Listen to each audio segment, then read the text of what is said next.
just start with saying your name. Like, say who you are. So, like, whenever, we start the video, whoever watches it, your great-grandchildren will know who you are. Alright, I'm known as Pap to my grandchildren. My name is Ed Knapic. I was born in a mining camp in 1934. The name of the mining camp was known as Bolts, Pennsylvania, now commonly called Charles. And I graduated from Blacklick Township High School in Cambria County in 1952. Now I'm 86 years old. And I've been married to this wonderful woman for 62.5 years. So here we are. Whatever. All right, Graham, your turn. Now what do I just say I'm me. I don't know what you mean. Just say your name. Yeah, say your name and just do what Florence. Pap did to give a brief little history of you. My dad was Well, say your name an first. Altimus, and I was married into him to a Knapic. So that's sensible. That was Yeah. my. But say- But start with your name, how you're Just start with Florence, and start with your full name. yep, Florence Knapic. and then give your little brief history like Pap did. I don't know. That was my mom and dad. What's your full name? I was Florence Altimus, married to a Knapic then, and I'm stuck with him yet. I still have to tolerate him, but other than that, And where were you born, Grandma? I was born in Robinson here, this town in Robinson. And what else do I say? I don't remember. Talk about your young life like Pap did. Where'd you go to school? When did you? Oh, I just went to this town, 8th grade. Oliver. Huh? No, Robinson. Robinson it was. Robinson. When we turned 14 or 15, we went to the Creek Road out the Creek Road. And other than that, that was my mom and dad, and then whatever then. Dad was 77, just shortly before he passed on. And can't remember what else. Who was your mom and dad? Like What's their names? I can't remember some of mom's. No, dad. your mom's. What was her name? Mom, oh, Annie. Anna. Boy. She's a Moyer, I think. Yeah. And then, that's right, she was a Moyer. And Your dad's name was? and then she married Dad. Who is Charles? Who? Charles Altimus. Yeah, and that was my dad, Charles Altimus. What was his middle name? Who? Your dad's middle name? His mom and dad, I don't know. Charles Shepherd. Shepherd. Oh, that was my dad then, Charles. And your middle name is Catherine, and his middle name is Adam. Was Florence Catherine Yeah. Altimus. Over beside me. Florence Catherine Altimus. And then it was my mom. She was married Yeah. before, though, and then her husband passed on. And then it was my dad then. Yeah, now I'm remembering that. I hope and pray. And then what, I don't know.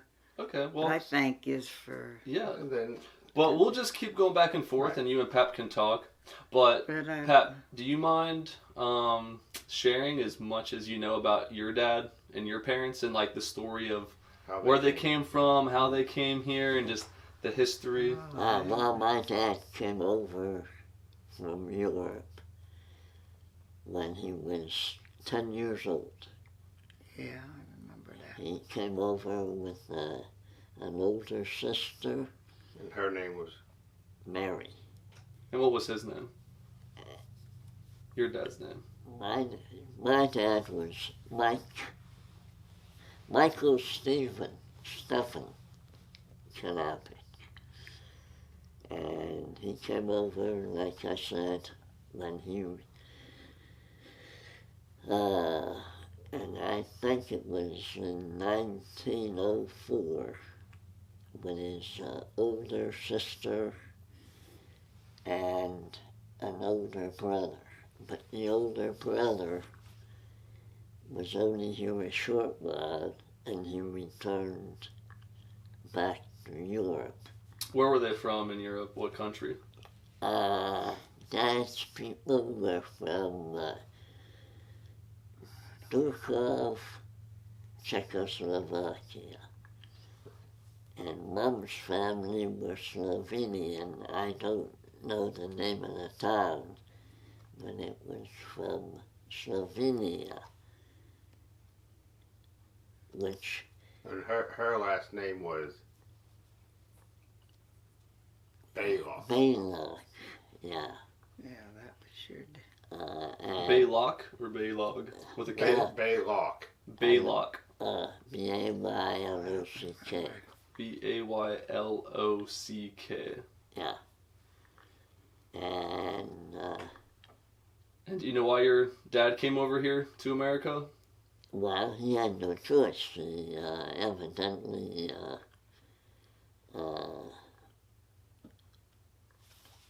I don't know if his father died. I never seen any of my grandparents. I never knew any of my grandparents. You want me to- And I don't really know their history. You said at one time when they came over, his father came over with them, but him He and was, his brother one brother went back. Yeah. And So your grandfather came with your dad? Like your dad's dad came with him? No, Then it was no. brother? My grandfather never. Never came Oh, here. okay. No. But your dad came with his brother, his older brother and older sister, Older sister, Mary. Mary. Her name was Mary. And she married a man whose last name was Knapic, the same as hers, but they were not related. That was in America or back in Czechoslovakia? I have no In idea. America. Oh, okay, here. In America. And so you said your dad came here what year? Do you think? 1904. for my dad. Around 1904? Uh-huh. And do you know where he came? Like when he first got to America, do you know where he first Baltimore. came? Yeah, they came Baltimore. they come into the port of Baltimore, I don't know what he. and I don't know how they got up here in the mining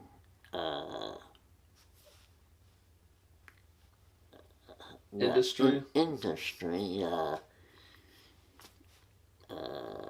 because Dad worked 38 years in the mine before a friend of his told him about a bar that was for sale. And this friend of Dad's also bought a bar a few years before this, and him and Dad were really good friends. Their name was Knapic, their last Yeah, I name. remember that. And he heard about this bar in Twin Rocks, Pennsylvania, and he evidently talked Dad into buying it. So I don't know where the money came from. I don't know any financial. You might not know this, Pat, but when I was in Europe this summer, my wife's family, Blaschka's family, told me that the word Knap means it's coal miner. Yeah. So like Knap means you were a miner, because a lot of their last names came from what their occupation was. So even back there right now, I can't remember if it's pronounced that exact way, but I think it's Knaps means a miner. Well, anyway, I ended up. My dad never wanted me for any of his boys to go into the coal mines. But I was fascinated with coal mining, and when I was, after I graduated, when I was 18, my desire was to be a welder, and I went to Cleveland, Ohio, and I went to welding school, and through the years I became a above average welder. I was far from the best, but far high above the average welder. And that got me some really good jobs, and ended up, I was hired in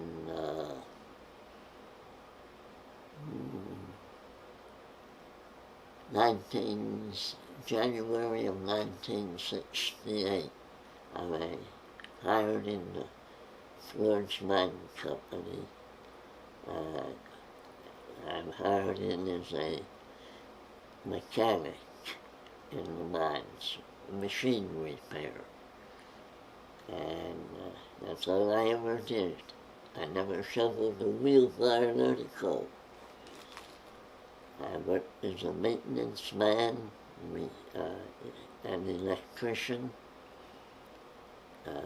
for 25 years.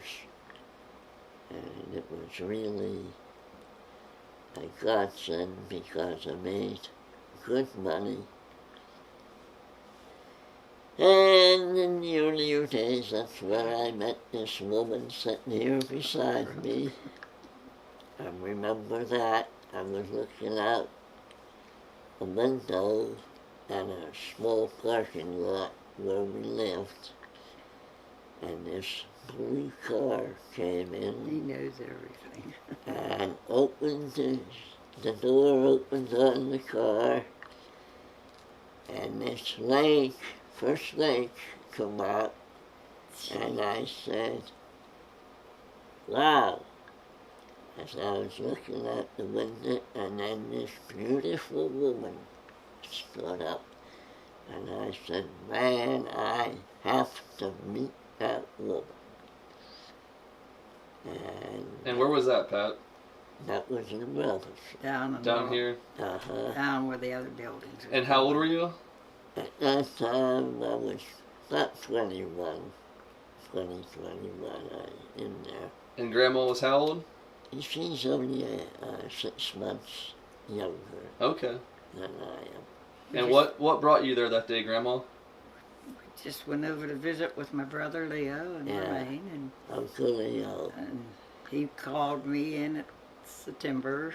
And we went somewhere up around Evansburg. We went to the Evansburg Fair for our first date.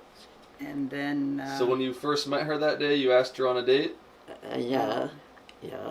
And then we didn't get married till May. And then... That was in September, and then by May we got... You met in September of what year?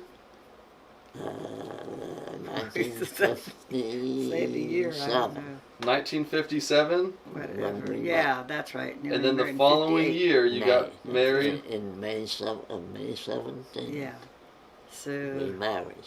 On May 17th, 1958. 58? And where did you get married? St. Mary's Catholic Church in Bolivar, Pennsylvania. And then, then it was one child, and another one, and another one, and another. We got 8 of us. I lost a couple of them, but. So who was your first child? Mary. And then I lost one, and then Eddie came. So there was Mary first, and then Eddie, Matt, Mark. Luke? No. Anna. And Luke. and Elizabeth and John. Yeah. And Aunt Mary was born when? 59. 1959. And when she was born, you still lived down the road. You owned a bar when she was down born? there at the bar. We was in the bar for a couple of years. I bought the bar off of my mother and dad. And then, Okay, because your parents bought the bar. Yeah. And then did they give it to you, or did they pass away and you took over? No, I bought the bar. And my couple dad years. wanted to 4 or 5. retire. Okay. And he had, You have to sorry to decide. say, only a very short retirement. Well, anyhow, that we- before you went into the coal mines. We Yeah. left the bar then because we went in there for 4 or 5 years. I had the kids yet, 4 of them. You had, yeah. But We- then we moved up to this town right up in Robinson here, just up the road here a little bit. And then, like I said, we just You had ended up staying here in Robinson. And So you moved up to the red brick house. yeah, that's, On 259 here. and you had the other 4 kids. And then Yeah. Aunt Mary was born in 1959. Right.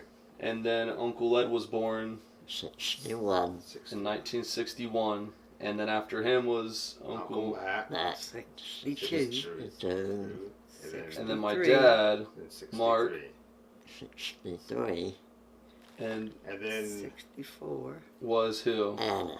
Anna in in 64. 63, you moved up to the red house, and you moved up between Matt and Mark's birthday Yeah, we just in May, Yeah, because you celebrated Mark's birthday. birthday up Sure, there right. shortly after that, and then that following July, Anna was born Yeah, Okay, in the red brick house. in the red brick house. And then after Aunt Anna was. Me.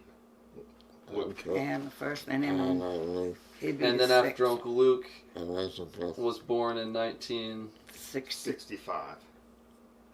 And Wait. Elizabeth was born in 69. I was going to tell you, 69. And then John. your Uncle John was born in 74.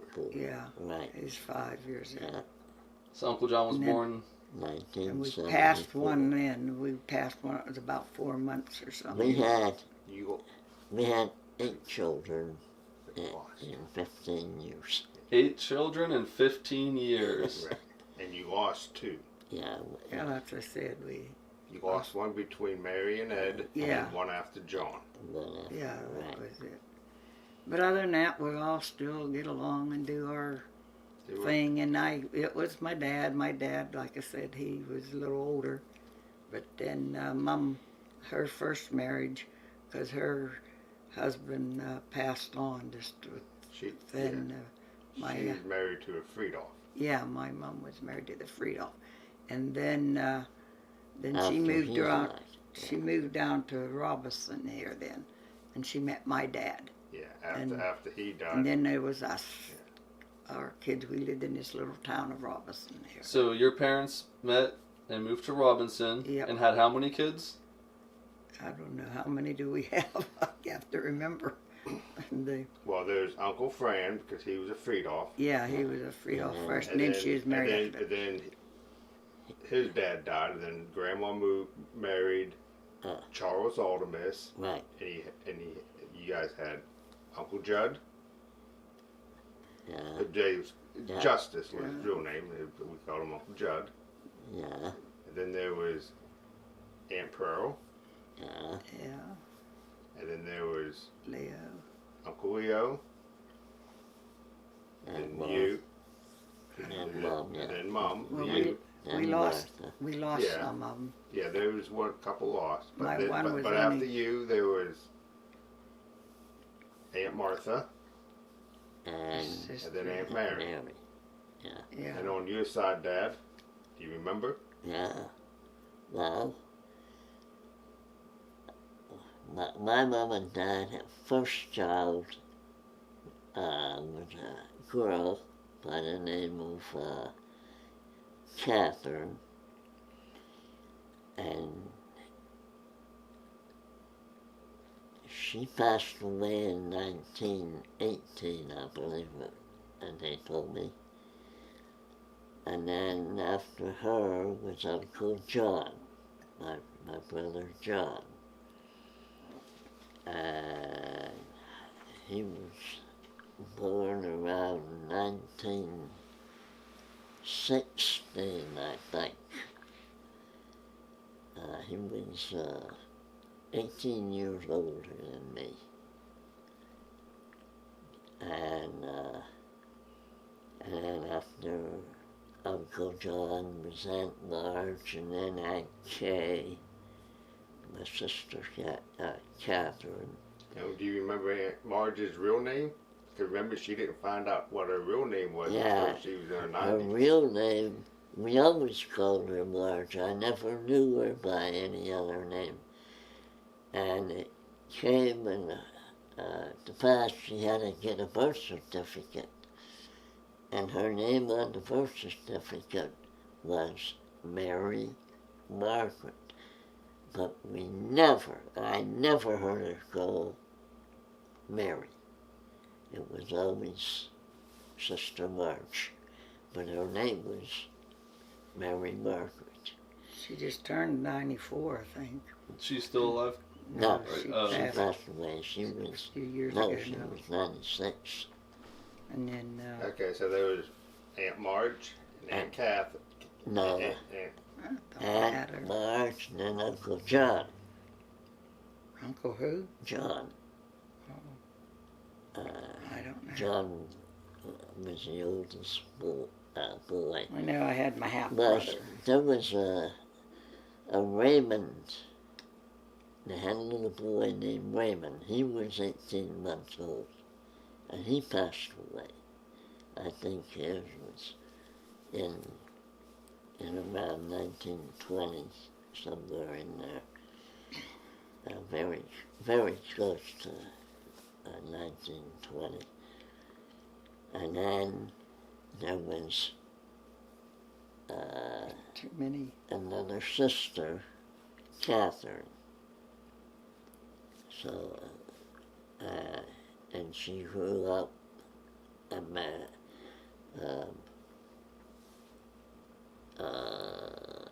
she married a man by the name of Andrew Turok. They were actually our next door neighbors in the town of Charles. And they had many years, and they ended up with two boys, Larry and Don. And then were you next? Or were there No, still more? There's so many. It And was then, my own sister. After He there don't was- know. the first Catherine who passed away, then Uncle John, then Aunt Marge, and then Aunt Kay, and then Uncle Mike, Bill and you. and Uncle Bill, and myself. And you were the youngest. I was the baby in the family. And you were born in what year? 1934. 1934. So, do you remember much about your early childhood? Oh, yeah, a good bit. In Charles at that time, we had a building where we had first, second, third, and fourth grade all in one building. Because we only had 7 and 8 kids in the class. And after 6th grade, the elementary was first and second, third and fourth, first and second in one room, third and fourth in another room, and fifth and sixth. It was a separate building, but it was fifth and sixth. And then after that, you had to go to Arma middle school for 7th and 8th, all the way to graduation. Now, do you remember anything about World War II when you were little? Oh, I remember pretty good when the war started. I remember the headlines: Japan bombs Pearl Harbor. That was the papers on December 8th, 1941.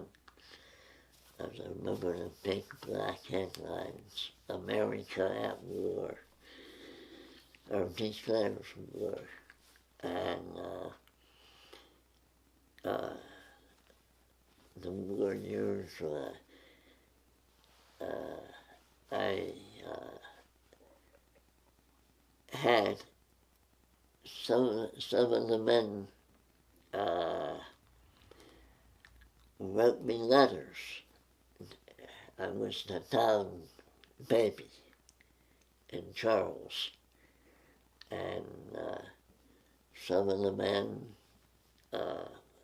would write me just a note: "Hi, Ed, how are you? Be a good boy," you know.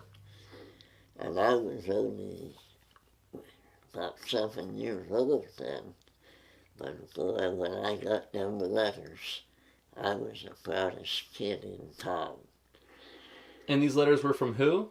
These were from just men who went to war. In Charles, that In were your Charles. neighbors Uh-huh. and your friends. Right. And even though you were that young, they still wrote you letters. Uh-huh. And they were fighting in Southeast Asia. They were fighting in Europe. In Europe, yeah. And my Uncle Mike was still in high school, and he was in his senior year in 1943 in April. He enlisted in the army, and he Too much. Uncle Michael went over to the Philippines somewhere in early 1943, and he spent the rest of the war there. And then after the war, everybody come back, and of course, you know, we celebrated the end of the war. Well, in the meantime, in June of 1944, we moved away from Charles to a town, the town of Twin Rocks. And You was 10 years old, then you moved to Twin yeah, Rocks. yeah, it was, Then you went to the school, and then you went on to job. That was it. yeah, But your brother came home yeah, from the war. yeah. And So do you remember whenever the war ended and Oh yeah. what that was like? What In happened? 1945, in May of 45, I think it was, when European theater, the Germans surrendered, and then it went on. The war still went on in the Pacific, I think till September, early September of 45. And then that's when Uncle Mike come back from the Philippines. And, he was in the,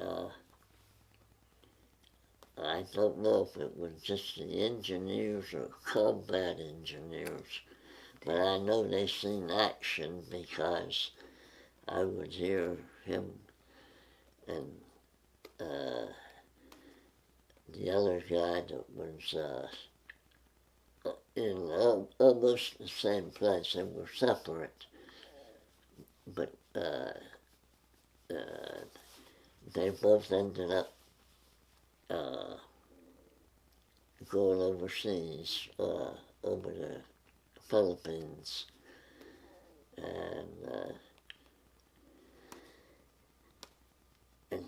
after the war, you know, you'd listen to some of the, I was a kid, but you'd listen to somebody, older ones that come home, tell about their experience. And I remember vividly, the one man was talking over mic, and I can remember him saying, "We were very fortunate to get out of this battle alive." And so I know, that they were fighting the Japanese over in the Philippine Islands. So do you remember the war, Grandma? The what? World War II? Do you remember? My brother Justin was only 17 when he went to the war, and my brother went to St. Vincent as a half brother. Went there. Uncle Fran went to St. Vincent. Yeah, Fran just went 13 Uncle down Judd to went St. Vincent. To the war. And then Judd went when he was just turned 17, and he was there a couple years. And then there was my other sister, Pearl, and Martha, and Mary, and myself, 7, 8 of us. And the one little girl was only 3.5 when she passed on. Do you know where they were in the war when they went? Well, Judd just went to the war. But you don't know where at. That's what I don't remember. You don't remember where he was? I used to know where Judd went, but I can't. Yeah. He's in what was he, in the Navy, I think. Yeah, I think he was in the Navy. I forget things from the family anymore. Yeah. But there's 6, 7, 8 of us. My mom lost a couple little ones first. I can't say how many would be here. But other than that, thank God, there's Fran and Joe and Leo. Well, do you remember, so whenever the war ended, like, were there, like, parades or? I used to know that, but I can't remember it no more. I believe every little town and every little burg had some kind of celebration. We had to have that. And especially the churches. Churches all had services. Yeah, but we had back in them days when my brother, like Judd, was in the service and all, we had to take, what did we have to call? We all had to be in curfews. Everything was all shut off. Like curfews? Nobody knew us. War drills. We had to block our. We was all locked. We're in the house and we was all shut off. To conserve energy and power. We had what they called air raid practices during the war.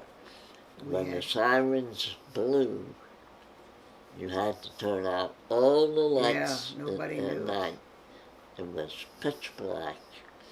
Nobody knew. And the only ones that were allowed out were the civil police.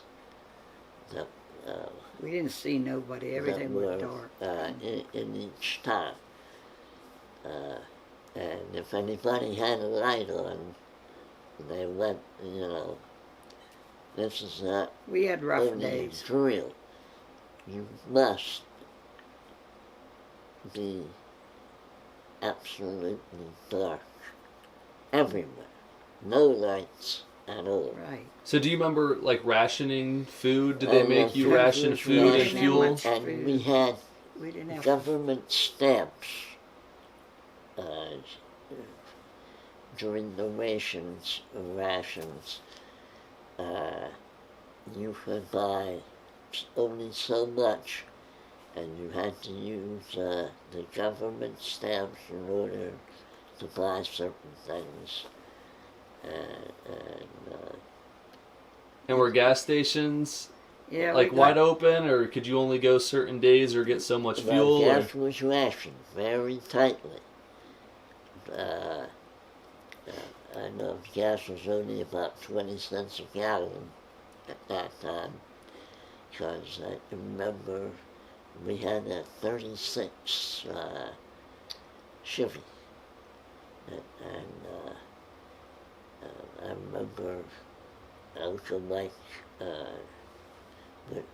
was our main driver, and Pop used to say, well, we better get $5 worth of gas for you paid a buck. We had more knowledge of stuff, but I don't remember the tell people's knowledge like I had. My sister, she was only 3 and a half when she passed on with an accident in the car.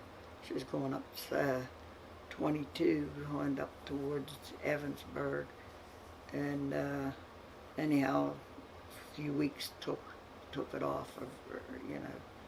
But we just can't remember everything. He remembers everything, but I don't remember. It's okay, Grandma. Do you remember anything else about, like, your parents? What do you know where your parents are from? Do you know what I didn't your ancestry is with your dad? Mom had heard, and my dad just knew a couple of his brothers. Some had already been buried; they passed on, but there was Uncle Will and Uncle Bill, and there was 2 or 3 more of them. But most of them was all passed on because my dad was older. And then, other than that, I can't remember everybody. Yeah, but was your family German or? Yeah, what? The Aldermas side was German, and the Moyer side was Irish. Yeah. And your mom came from up around Altoona originally. Up around Portage. Yeah, but originally there was a little town by Duncanville. Puzzle Town. Yeah, that was it. See, I used to remember this stuff, but I can't remember anymore who's what. That's why we're doing this now, Grandma, so you don't forget anything else. She originally came from Puzzle Town, then they moved to Portage area. Yeah, that's when my mom. Grandma's side. On your side, Mom. She was in that other town that was close by. I remember. Yeah. And your dad grew up in Robinson. Remember, they grew up by the crossroads. Out by the crossroad here. But then with my mom, when her family, her and Dad wasn't married yet, I don't think. She was just young, and the fire lost her house. And she had to run from out of the Portage area to the. She had to run. She just had her nightgown on, running out to find things. I can't remember all this anymore. So this was before you? Oh yeah. When I was young. Okay. But then Mom moved into this town, and we got to know things. You know, we just can't remember it all anymore. Yeah, but you were born here in Robinson? Yeah, I was born right here in Robinson. And you grew up here in Robinson? Right. And what was Robinson like back then? Was there a school here in Robinson? Yeah. Oh yeah, it was right over here, over the road here a little bit, and I don't remember a lot of this stuff. Yeah. We're thankful though. Do you remember the name of the school? I used to. When I was Garfield. Garfield, I think. Yeah. See, I'm forgetting some of it anymore. And when did you go there until? How long did you go to school? When I turned 1st grade, and then you go to 8th grade, and then I quit school. And why did you quit school after? Because I wasn't up to going to Bolivar School. I just went to work. So you started working? I started working when I was 14. I went to work. Wow. And what did you do? Just worked. I worked. Housework. Huh? Housework. I worked. I cleaned people's homes. Yeah. I'd call people's homes. And that was in Robinson here? You over in Bolivar or both? Oh, I went other places, to Bolivar and Ryan, and West Bolivar one, and wherever I had a job, in Robinson, wherever I got a job.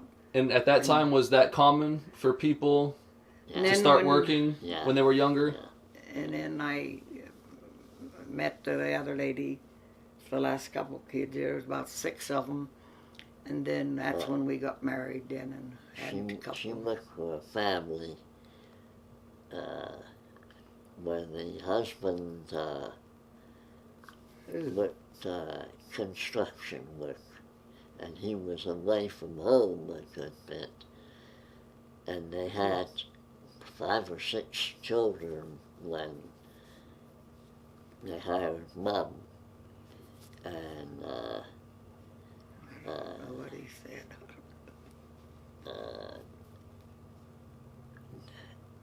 It's when we got married in 58, and she had to quit. And they were disappointed because they did like Mom. And, I don't know what he's talking on, but oh well. But anyways, I raised kids when I went out of grade, 8th grade, then I just went to work. I went to anybody's and everybody's homes. We didn't make money in them days. How much? Do you remember how much money you made in those days? What people? You said gas was how much back then? 20 cents a gallon? I laid a lady over in Bolivar, and I had to be there at 20 till 7, and I had to leave at 20 till 4, and I got $2 a day. That's all I got. $2 a day. And how much was bread back then? Loaf of bread. No, I don't remember. 9 cents probably, as I can remember. But that family did allow me over there $2. I worked all day long over there. My brother took me into Bolivar. Fran took me into Bolivar. And then I had to be there at 20 till 7. Then he dropped me off. And he brought me back then and took me to worked all day long there. That's all you got, $10 for the week. Yeah. So did you live at home until you got married, or did you move I stayed at Mom and Dad's out at the Bolivar where my brother Leo is. Got it. That's where you lived until you met Pap and you two got married. Yeah. Then we moved out there. My dad in 1950s when Dad and Mom, we moved out there in Bolivar. Out to the Creek Road, yeah. Creek Road, past Bolivar? Yeah, past West Bolivar. Mm-hmm. And then that was Dad and Mom there and us. And then Ed and, my brother Judd and Fran, and they added out into the house to fix it up for us. And they had to tolerate it a few years, and then they all had to go in their own job. So that's what we did. So bear with us. I can't remember stuff. Yeah, and with your family, Pap, you said that your parents, you remember them speaking Slovakian at home. At home, yeah. So your parents were both like fluent Slovakian speaking, Slavic speaking. Yeah, Mom was more bilingual or trilingual. She spoke the Slovakian, the Slovenian, which is very close, and English.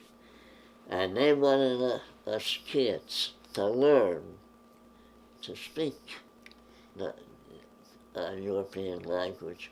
Oh no, we refused.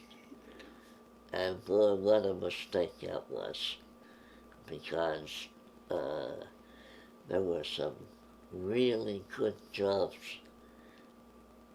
became available for bilingual and trilingual people that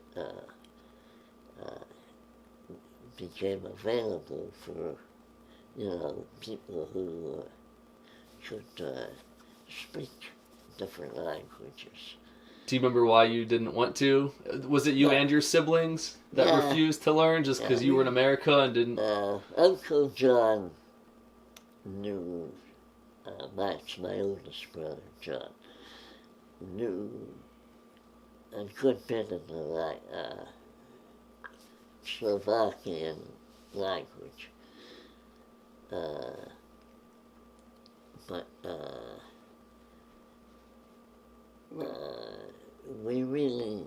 the kids really never knew at all, I remember Uncle Mike telling a story that Aunt Mary would talk to him in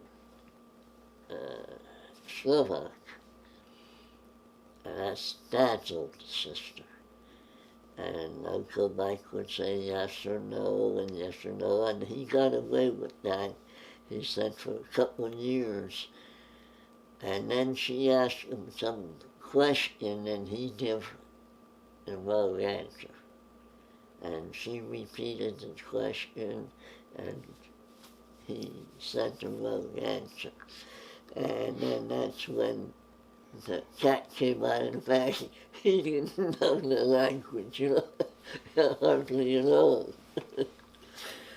So your dad spoke, your dad and mom spoke to each other in Slovakian? Yeah, if they wanted to talk about something and they didn't know, didn't want us kids to know what was going on, they spoke in Slovakian or Slovenian, probably Slovakian, because Mom picked up the language real fast. And so they would speak in European language, so we wouldn't know what they were talking about.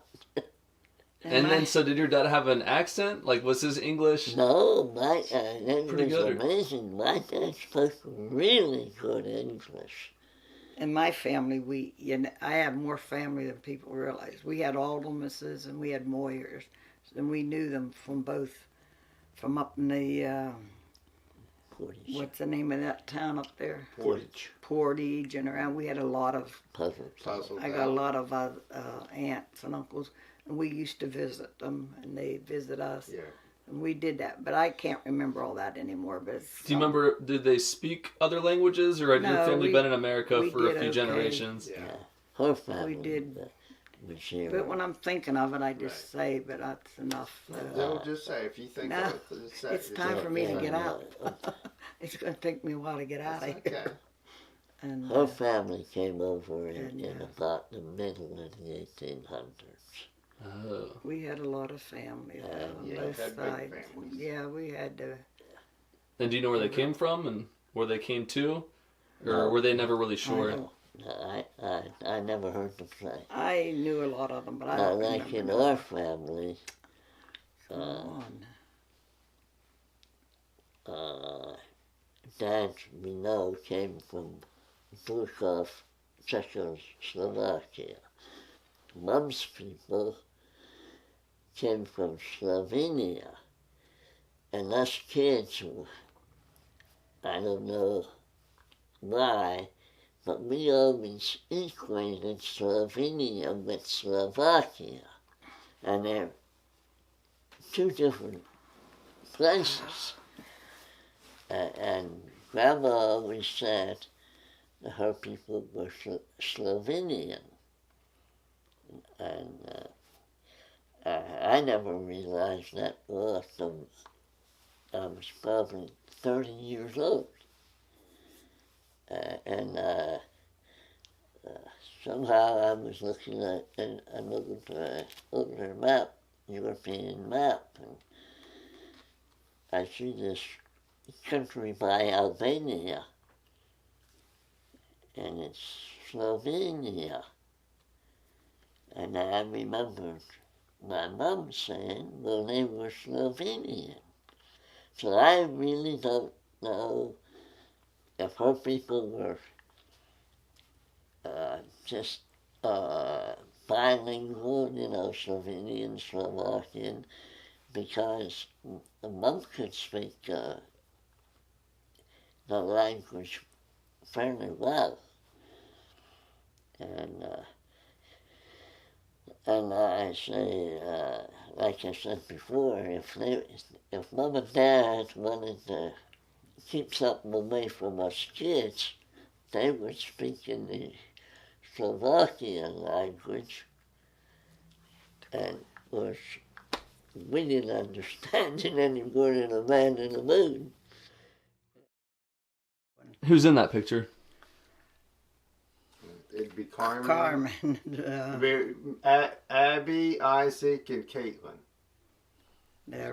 They're Carmen's. Let me use That's it right. Dad and I and the Carmen. Now, is the picture on there? Yeah, you can hold it a little bit closer to the camera if you You want. mean over there? Yep.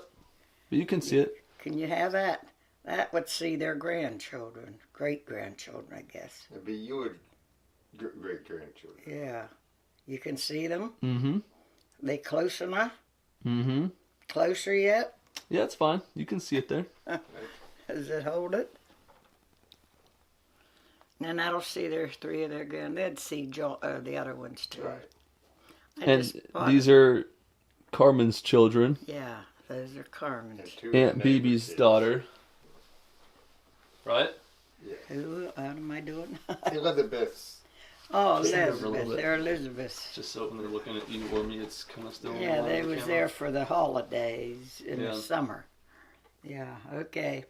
So after you got married, you lived down where the gin mill used to be. They owned Right. a bar down there. And there used to be, that's where the bridge that went across the river used to be. We You was would out in come out and the arch and right onto the bridge and then 259. That was 259 and it come up Front Street all the way to a sharp curve and then High Street, which is out in front here, and on out of town. When we got married out in Creek Road, that's when we went out to Creek Road. That's where we ended up. Yeah, well, you know. guys moved out to the farm. Yeah. And you and your dad was already up at the other town. Hmm? You and your dad just already went up Yep. before we moved over. Twin Rock she's talking about. And well, we better talk to him Yeah. or something. Then. So after high school, Pap, then what job did you get when you graduated from high school? I went to Cleveland, and I don't remember really. My very first job in Cleveland was at a wholesale outlet where retail people would send in orders, and then we would fill their orders, and then either they have them delivered or they come and picked up their own order. But I don't remember the name of the place. I remember it was $1.25 an hour. You made $1.25 an hour. we didn't even get. Not too bad of money at that time. In my days, we didn't make money at all. But I was only there, maybe 3-4 months. You need this off now. I'll just leave it on here. I don't know how you know what to do. So what was your second job after that then? I think right after that, that's when I went to welding school. Okay. And I went to Cleveland School of Welding. He just left my job. We just got married in May, and he went in September and went to where was it? Out to Cleveland. 6 hours away, and he stayed out there for 6 or 8 weeks. When you was still Before in Pennsylvania. Yeah, we just got married in May, and he got And then in November, end of and I November. got laid off. Then they had a slowdown. But he didn't get a good job. But I know you drove bread truck for a little bit. Well, Yeah. And For Harrison Boyer, So how long were you in Cleveland then when you went there? a couple of years. Couple of years. When you were about 18, 20 years old? Mm-hmm. you went to New York one time. Well, I was Up in at Bill. Buffalo for And Lackawanna Steel Mills. I was only there maybe 6 months. And yeah, that's the way the steel mills you hire in the spring and get laid off in the fall. So then when you came back here, you started working for the bread company? Yeah, I got a job for Harrison Boyer short time. baking company. But it was a retail house-to-house bread route. It didn't pay much, but it was a job. And you were working that job when you met Grandma? Yeah, he already knew me. Yeah, they's already married. Yeah. We married. So when you came back from Cleveland, that's when you met Grandma soon after? Well, on one of my weekend visits back. He stayed in Ohio. Then he come out on Saturday. I come home every weekend after. You was staying with Aunt Kay and Uncle Andy. Yeah. In Ohio? In And Ohio. you come visit here? And almost every weekend I drove back home. That's what Luke and them did, Luke and Matt. Okay, so then on one of your visits, 3-4 that's hours. when you met Grandma? Yeah. And so you were talking while you were still living out in Ohio? Yeah. And you would just write letters and Yeah. make more phone calls? less, Or I went to work. I was pregnant then and stayed on a job till he was done He was doing. pregnant after we got married.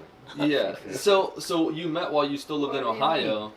Huh? You met while you were still living in Ohio? Yeah. But then how long after you met did you move back to Pennsylvania permanently? I don't We really, moved. remember. We just went in May. You- In September, we come back out to Pennsylvania here. Yeah, you're thinking, he's talking about before your marriage. You're talking after your marriage. Yeah, when you first met, Pap was still living in Ohio? He was a couple places. He was in New York and Yeah. Cleveland both. But then soon after, like when you were married here in Bolivar, you had already moved home permanent. Like you were in Pennsylvania. No, You were still I was working in Ohio Ohio. when you got married in Bolivar. Yeah. So then it was within a few months or within Yeah. a year or so? Maybe you moved- a year or so. I can't really. We got married in May, and then I had to leave on a job, and you went out to Ohio, out to the other Ohio. I forget where was it. Cleveland. Not Cleveland, the one before that when he gave his job. Oh, didn't you And see working Dayton at one time? And then he Or moved not? back here for about 6 I weeks. can't remember. And then he come back home, and then Mom got him a job down in Ligonier to work at the job, at the place. And so there's so much goes Up on. by Toledo. Yeah, that's what where it it was. Toledo. We Yeah. went to Toledo, Ohio. And he was out there 6 weeks or 8 weeks, and I had to go work somewhere else. I was Yeah. pregnant then. And then we had the babies in April. It was almost a year then. And other than that, we Well, when did you guys buy the bar? bought off his dad. 59. Oh, in '59. So 50. So you said you bought the bar off your dad, and then he retired, right? That's why he Yeah. sold it to you. Right. But then you said he only lived another 6 weeks or something. Yeah, shortly. just a few weeks later, Yeah. and then you got a phone call that he had passed away Yeah. at home. Yeah. Mm-hmm. Yeah. He, my dad was a beaker. A what? Beaker. Ran big ones. Yeah. And these were registered AKC Big- dogs. And he would take them out for training and almost every day. And this one day he took him and Mum were living up outside of Stronestown, up along 422. 422. About a mile and a half, 2 miles out of Stronestown. At the bottom of Lolo Hill, yeah. There's right at Little Yellow Creek.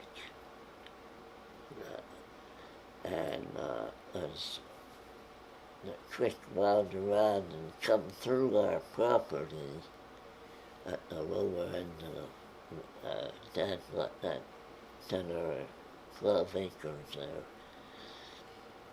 And then, right shortly after that, he started building a garage. And he would take his dogs out for a run, and then he'd come home, and he'd tell Mom, all right, I'm home, I'm gonna eat. All right, and this one day she said, as the day died, as we were there the night before, it was on Sunday night we were there. On Monday night, or on Monday, he took his dogs out for their run training. He come home and he told Grandma, get me something to eat. So Mom said, and he went up to work on his garage that he was building. And Mom got him some, the food ready, and she went out, she called him, and he didn't answer. Well, that was normal for Pap. So she went back in the house, and about 10 minutes later she went out and she called him again. And he didn't answer. And I don't know if she waited a few more minutes or right then she said, I better walk up and see what's going, where he's at. So she went up to see what he was doing, and there he was laying dead. Had a heart attack. And he was how old? He Just turned 65. 65. Just turned 60. Because In that day, October. the day he died, is whenever his first Social Security check came, and they had to send it back. He didn't get to use it. He got it back. Wow. Yeah. And so how old were the kids? Or at that point, Aunt was, Mary was... Oh no, I was 20. Aunt Mary was just a baby. Mary was probably, what, 7, 8 months? Yeah. Yeah. So you were still living at the bar? Yeah, Yeah. Okay. And we then so a couple years we're later still you there. bought the red house. yeah. And then Right. that's where most of The kids were born there. Four kids was born down at the bar. Yeah. Four up at the We red moved house. out. 4 were born Up up there. here. Yeah, the older one's down at the bar, the younger one's up at the Mark was red, just, red Mark house. was just, whatever. Yeah. Mark, I think, was May the Mary 2nd, I and think, Matthew and Matt was the and 14th. Mark. Well, before I ask more questions about those, what are some of the most what if you think back to your dad, Pat? What are some of the most memorable, or like the memories, the most vivid memories that you have of him? Are there a couple stories or things about your dad Oh, I don't. that stick out to you? Yeah. Well, my dad was short and wide. He was only 5'6", but he weighed about 180 pounds. And so that's why he's, short and wide. But he had a philosophy, an old country philosophy about his children. You love them with your heart, and you rule them with your fist. And he did it. If you stepped out of line or you didn't do what you were supposed to do, he'll hammer you. And I remember one time he was going to get me. He told me to do something, and I don't remember if I just forgot but I didn't do it anyhow. And Uncle John happened to be, we were in the basement up at the the bar where the bar was. And Pappy started for me, and Uncle John says, no, leave him alone.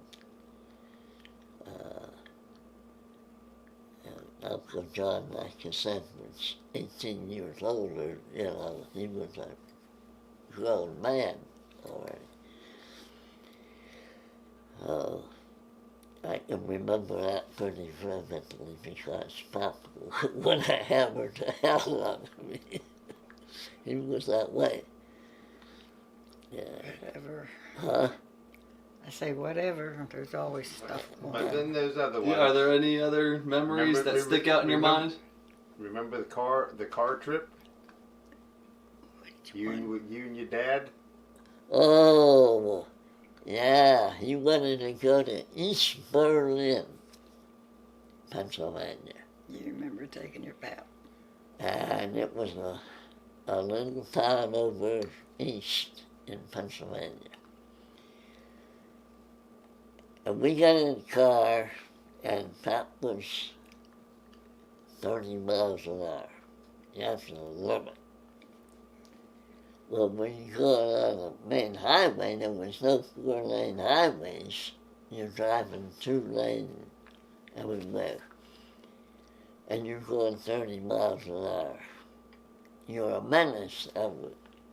You know, people get behind you, they couldn't pass on a hill. But he said, you don't worry about nobody else. 30 miles an hour. 150-mile trip, 5 hours. Took him that long. Oh, my.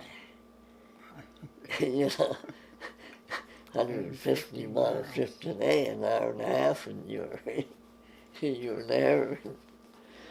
Whatever. So what was he? What was that trip for? Why was it just you and him? Yeah, just me and him. It was something about his vehicles. We went over to look at, and this guy had a beagle for sale, a female, and these are registered AKC dogs. They don't come too cheap. And a couple $100 back then was quite a bit of money. But he evidently has money, and he wanted this dog, and we went over and took the dog out with the owner.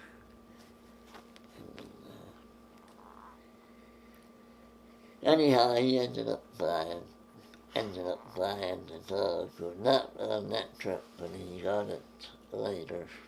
And it was a female beagle. She was a good hunter. She really turned out to be a good hunter. So, do you remember his dogs from when you were a boy? Did he have? Do I remember them? I took more beatings over them damn. That's why I won't have a dog. 'Cause why? I took many beatings over them dogs. Because you had to take care of them. Yeah. Oh, but when you didn't, then your dad got mad at you? Yeah. And that went on till I was about 15 and a half. And I remember they had the bar. And I was bringing cases of beer up out of the cellar. And on one of my trips, I come up, and he had Mum in the corner, and he was hollering about she didn't do something. And I stepped in front of him. And I said, okay, that's enough. If you want to fight, you don't hit her. You fight me. But I'm going to tell you something, Pap. You swing at me, I'm swinging back. and that sort of leveled him out. Because after that, and I told him, I said, you're not going to beat me no more, and you better not hit Mom. And if you do, I'll be there. And, well, we just got married in May, so then at the end of October, that's when they went out to the other on 422, didn't remember. Yeah. And then, right. So the next year, whenever Mary had the baby, then about... No, Mary didn't have a baby then. You had the baby, Mary. Right. Yeah. Whatever. But, so do you have any... In April, though, then Mary is having a baby. Did I goof? No, there's no goofing. Grandma, anyone can say anything. After you got married, then you just guys in had May. Mary. You had Mary. And I had Mary born in April. But like whenever you was a kid, you after you quit school and after 8th grade, then you just basically went to work. I went to work. Yeah. And she worked. You go to Grandma. Oh. But Pat, with your mom that you just brought up, do you have any vivid memories of her and what your mom was like when you were little? Oh yeah, Mom was pretty strict. Well, she had a devil for a baby. I wasn't the best, you know. And, you was no angel. No angel at obeying. And we had, when we lived in Charles, we also, Dad worked at the mine. We always had at least 2 cows, and mostly 3 cows. And we had barn work to do. You had to go shovel the cows, poop out, you know, and keep the stalls clean. You was in your other town then, Charles. Yeah, in Charles. You was only 10 when you moved out. Yeah. And then we had about 50 chickens at the same time. You had to clean the coop, scrape out chicken manure and scrape off the roost and keep it pretty clean, pretty decent. So did your mom help a lot with the animals? And do you remember her just working a lot when you were a kid? Or yeah. Are there any couple memories that stand out? Mom's actually the one that taught me how to milk cows. We didn't have electric milkers. So Uncle Bill, he knew how to milk. And then after a little while, I was still very, very young, but I got, you know, and I remember every now and then Uncle Bill and I would take and squeeze it. And well, she always got the best of me because he's 5 years older than me. But you know, we'd mess around like that. If we would ever got caught doing that, oh God, I don't know what would happen. But your mom was pretty nice, or did she yeah. yell a lot? Or? Oh, yeah, well, she had to discipline us, you know. And like I said, I was no angel. Everybody has their ups and downs. Yeah. And whatever. I remember one time we had, between us and Uncle Andy's parents lived next door to us. But every yard had a picket fence. This one time I got up on that top rail and I'm walking, and my, pant leg went down over one of the pickets that were upright, and I couldn't raise it up because I was up in the air and I didn't want to stand with 1 foot. Messing around with it, and I lost my balance and flipped over, and that picket cut my pant leg, and it was holding me, literally holding me upside down, and my hands are not bothering, and it was finally Mr. Torah, Uncle Andy's dad, heard me, and got me down. Boy, I just thought, I'm glad it wasn't Mom or Dad, because I would have got a good one. Because, you know, we weren't supposed to be walking on over the top railing like So are there any other vivid memories you have of your parents as a kid? Oh, a lot of memories. I got caught one time picking elderberries and selling elderberries for a bushel basket full. They got 10 cents. But they weighed them. And I remember we had to have it. Kids in Charles, you got small rocks, so you'd have a little bit more weight.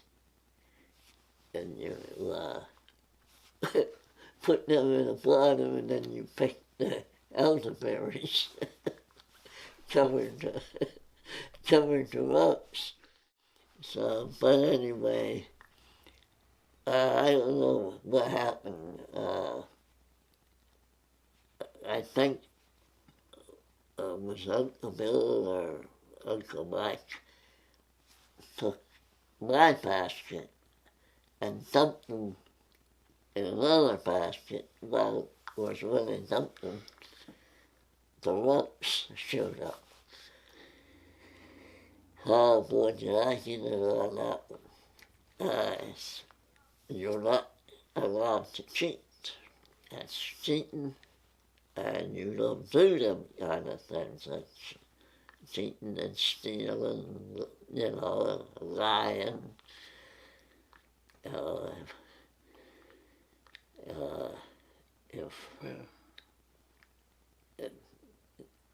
So your parents found out, though? Huh? Your parents found out? Oh, yeah. Weren't too happy?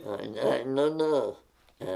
And that's what I say, thank God Uncle John was around, and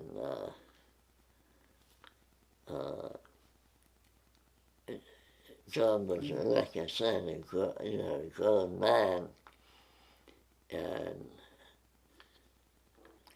he more or less controlled. Well, he gave me a good lecture too, Uncle John was a super Christian man. He lived well. But, he not only talked the talk, he walked the walk. He just got married in April, and then by September, I think it was, or October, that's whenever we moved to the bar, because your dad and Mom went out to the Fort. Oh, yeah, that was afterwards. And we only had the baby. Mary was only, 6 months, I think. Well, before you tell us about the babies, Grandma, do you have any vivid memories of your dad when you were little? If you had to describe your dad. What he was like. What your dad was like, what you remember about your dad? He was our worker. Him and Mom was married, and they had kids. That's all I could say. But then other than that, then he knew a lot of brothers and sisters. A lot of them already passed on, but there was how many of them I can't remember. We met some of them. We'd get to see them because this from Portage, this from Bolivar. They was in different places. Then they ended up mostly back to Portage, and did stuff like that. Yeah. Were you close with your dad, or did you do things with him, or do you remember? No, he took care couple of us. memories? He was older than us. Yeah. Now remember the railroad tracks? Yeah, that was one over there that you met. Well, just over here at the tracks, we was almost dead. What happened? Dad was taking us a trip. Me and I think it was Martha and might have been Mary then, or maybe, I don't know, it was two of them. And we didn't hear the train, and we went to get off, and we jumped off the track. And boom, there was... They was on the railroad bridge, and the train came over the other... unexpectedly. So they had that, to run, and then they just made it barely. That bridge right over there. It's amazing. Yeah, I forget a lot of stuff. You could be on that track or walk along, and you don't hear a train. And by the time you look, and they're battling 30, 40 miles an hour, we couldn't hear it. And you only got time to jump. He jumped us all. There's two And of us. when you had an eastbound and a westbound train, sometimes you'd meet one going each way. Well, I always found it, after a few experiences, it's just better to sit down, put your hands on your knees, and put your head on your hands till they went, so it was clear. I don't know what he's doing. Because it was scary, because there's not that much space between the eastbound track and the westbound track. Well, that was before our kids. Huh? That wouldn't be yours. That was ours. That was when Martha. Yeah. So, are there any other memories you have, I like can with your remember dad? We Or weren't very old. Probably we was only maybe 6 or 7 or something. We were just How dad. about with your mom? Any memories with your mom? or Mom your and Dad was both busy. They was working. They took care of the bar business for 10 years. so that's what they did when you were little? Yeah. They ran the bar. I think I was 3 or 4, I think. So you just remember your parents working a lot when you were young? Yeah. But then when Dad would take us for trips and we seen if we almost got done, and we'd walk around the train and stuff, tracks. But I can't remember some of that stuff anymore. But then I can't remember, I just can't remember. So, some well, of it look, now. So your parents owned the bar down there first. Yeah, and we then- had it for 10 years. Yeah, and then they sold it to his parents. Or No, they sold it to a guy from Florence, Right. Okay. and we bought it off Off of him. of him. There was Okay. another Your mom and dad bought it off of him, Yeah, and then they sold it to you two. yeah, yeah. Then you guys, We had it for 5 years. and then you guys got out of it. Yeah, So you had it for 5 years when like Aunt Mary was around, Yeah. and my dad and Yeah. Uncle Ed Yeah. were around. Yeah. So you did that. That was like your full-time job when they were little, yeah. Yeah. and you were like just born, I or wasn't born. just 4 you years. weren't born. Okay. So then, what did you do after the bar? What work? He stayed at first That's for the 4 one in years, mines. and then he had to call quits because he had to go to a job because I couldn't You be went in to the bar. mines after that. No, I didn't you? went to the mill. No, I lost yeah. track. Maybe that's the He You didn't- worked in the mill this a very short time. very Yeah. short time. Yeah. But that was after the bar. After you guys had the bar, I believe that's when you went to the mines. I went to mining school You went to mining school, but Yeah. to go to the mines for a whole year. down in West Virginia. No, I thought, or was that for No, That was no, for no. electrician. Well, when Leo, I went. The West Virginia deal was. I was working in Mine 33 up in Emmonsburg as an outside I was working for an outside contractor. And there was me, Steve Machesko, Eddie Silk, and Paul McKinney, the four of us. And when we were working for Roberts and Schaefer, and they were a company that built things around the mine, and every now and then they have a contract doing something in the mine. Well, I got on working with Roberts and Schaefer.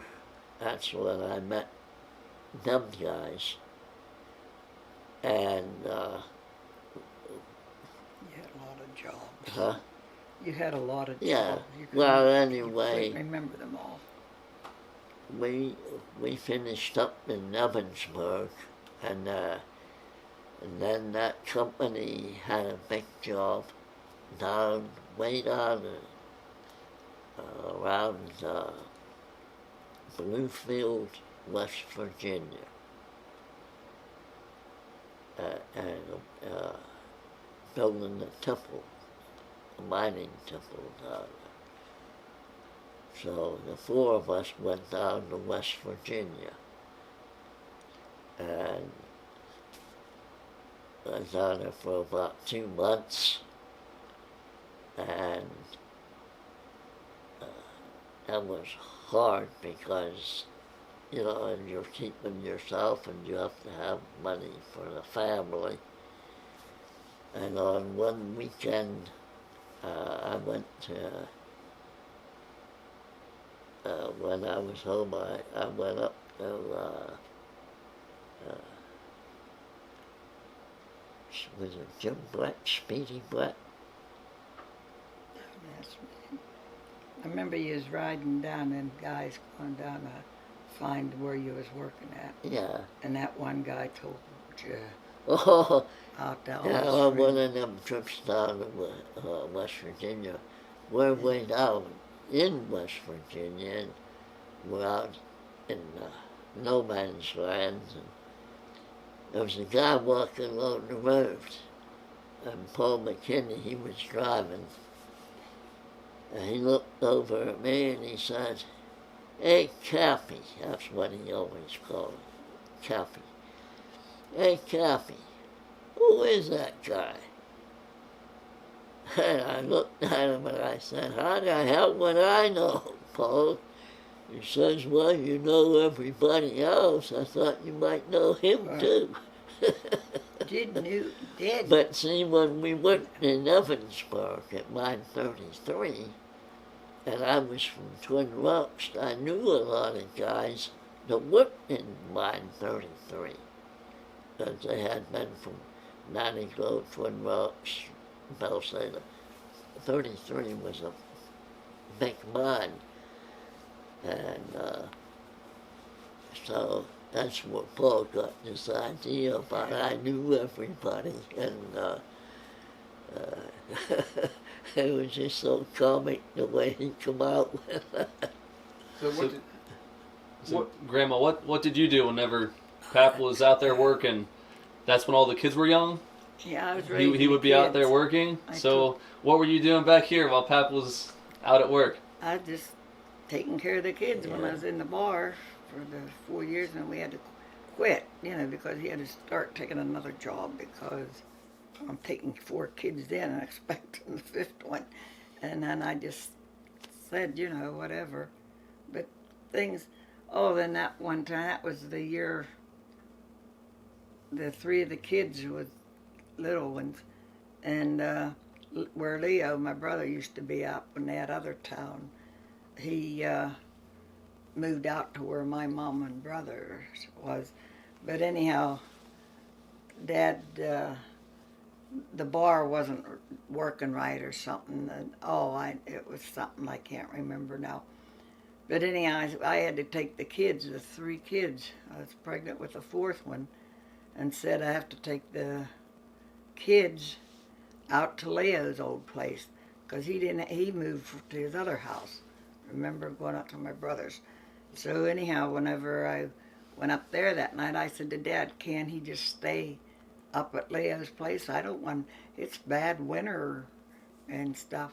But anyhow, I had to take the kids all up to Leo's old place, and there was nothing in the place except I could put the kids in some pillows and letting them. But then I had found a couple guys coming, and they was going to get rid of us. And anyhow, I busted the house, busted the window out, and knocked them out, and found a guy coming about a half a mile away. And he found me and got my kids out and about. Well, yeah. Huh? Yeah, you was staying there with the older kids. That other and guy. Two guys tried to bust in. Yeah, he was at the door. And then you broke a window and hollered, and the neighbor got Yeah, I hollered down to the other guy, and I had to break the you. window, yeah. And then Don called me. And then they took off, and then that's when he called Dad. You just don't know what goes on, though, you know. But then, but anyhow, then we didn't stay there. Then Leo moved out to the other place. And I just can't remember everything, but we had... But what did your dad do for a living, mostly? My dad, right at the time, he was older than Mom. He was Right. 17 years older than Mom. And then he was working in the mines at the time. He had some, but he couldn't stay in the mines much then because his health situation, he's having a problem. He got sick. So him and Mom went into the bar room. So they stayed there for 10 years at the bar room. And that was just 1950 when Dad and I, we lived in the bar, and we moved over to the other house. And when I said, well, we'll have to have no choice because Mom and Dad wasn't staying there no more. So she said, we'll just do whatever. So within a few months, it was just a few months, we left down at the other house, and we moved out to where Leo's house would be now.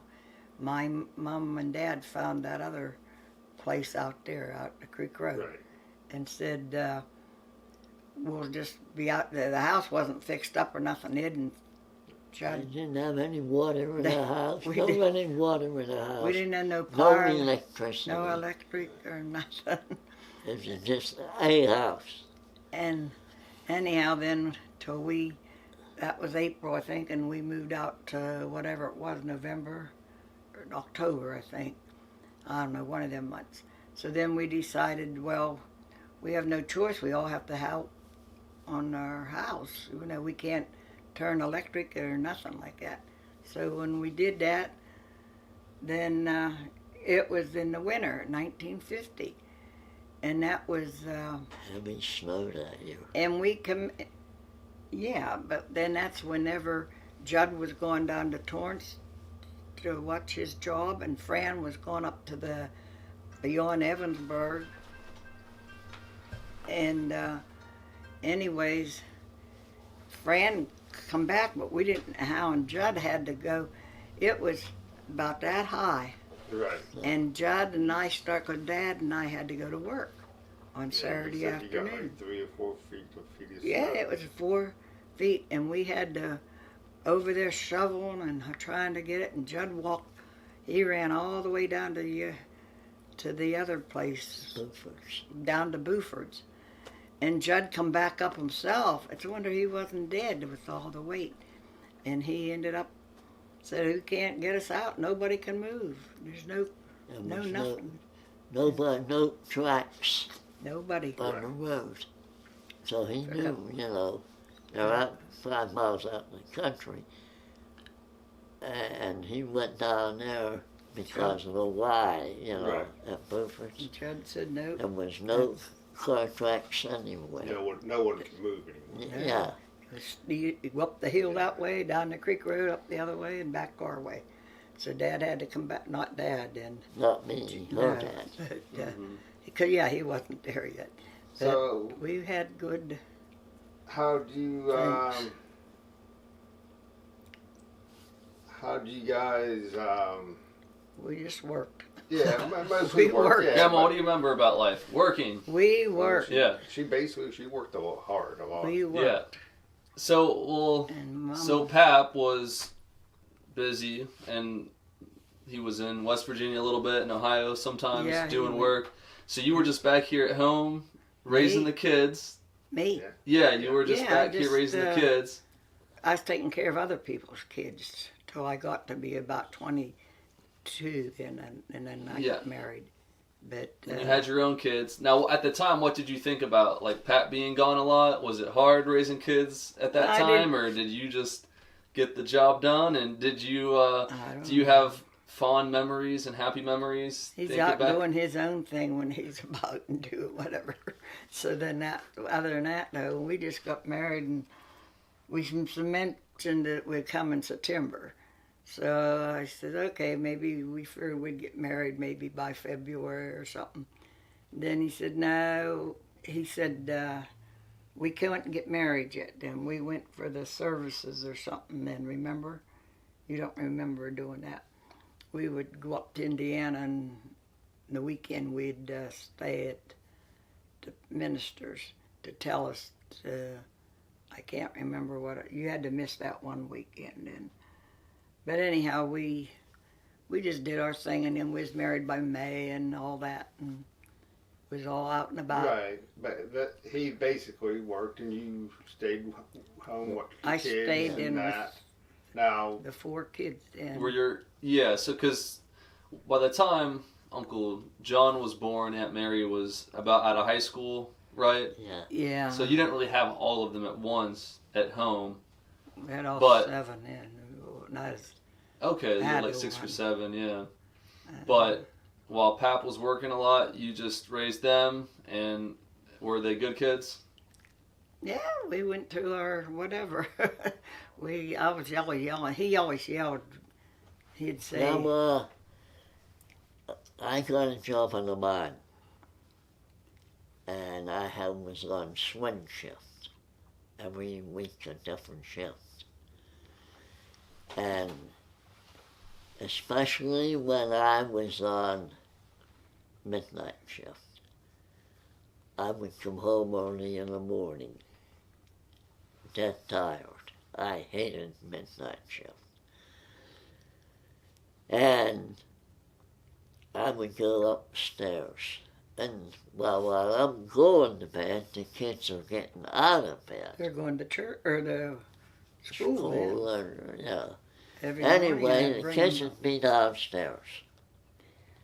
I'm trying to sleep, and all I can hear, you kids, be quiet, your dad's trying to sleep. That's what I did. And this was every 3 minutes. Wasn't like that. We had our ups. Anyway, whatever. Finally, after a while, she's hollering. Finally, I come downstairs. I got out of bed, I come downstairs. And I said to Mom, it ain't the kids running around that's keeping me awake. It's you screaming at the kids that gets me up and keeps me awake.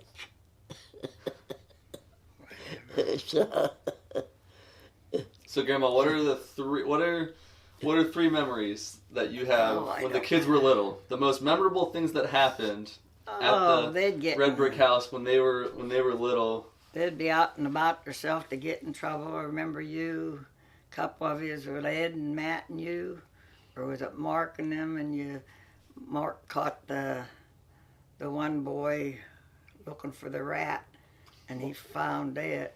And then the other ones was Mark shot. found a rat caught in a trap because of the barn. Yeah, next door. Yeah. Oh, when Cookie. When Cook had that little barn, and he tried to let the rat loose, and it bit him. Who did? Your dad. Mark did. And then there were different ones. So did you? But you heard about that, or you saw it happening and yelled at them, or? Well, Mark told me something different. He just said that's the way it went there, not where his dad was. Not his dad. Mark said it was come down by my house, but he is over by Cook's. He gave her a different story. Yeah, they had different stories. And then, was it you two, Ed and you and Matt, or Mark and you? One? 2 or 3 of you was setting a fire up in the field. That was probably Ed, Matt, and Mark. That's I think it was The one behind your house, the big one, Yeah. beside the basketball up, court? up in the, The field. baseball field mostly. What the So the So other tell three me older ones. about that story, Grandma. What happened?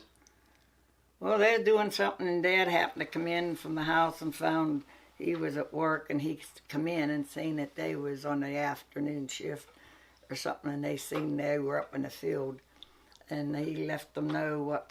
Well, What what it happened? was, I always preach to the kids, you do not play with matches. Never.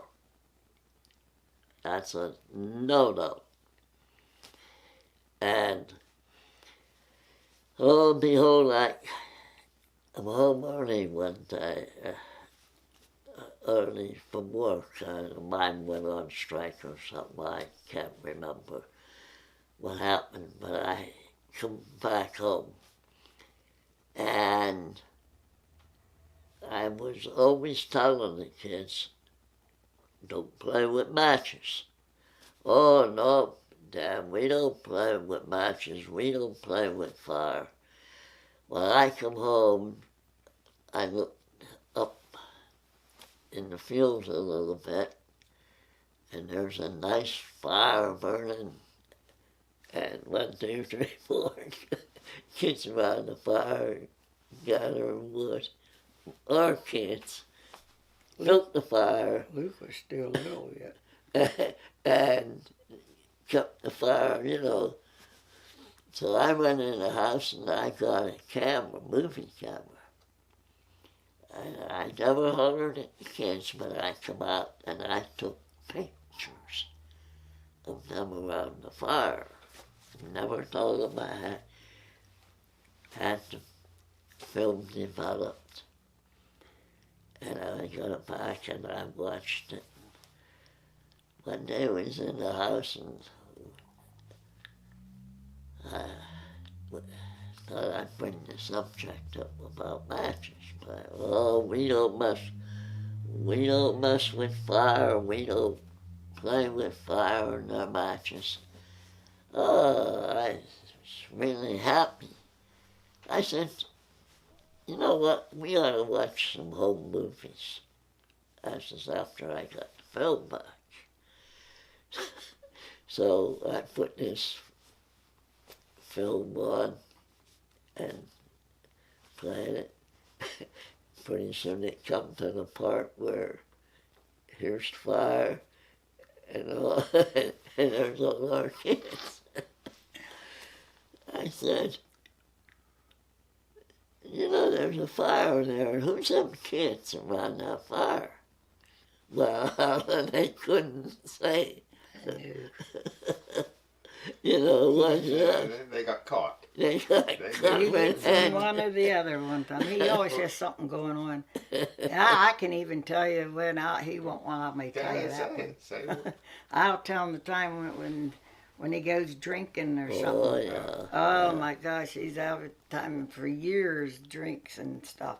So finally, one night he come in up the steps, the kids is leaving, and he laid down on the floor. In the hallway. He was up on the steps.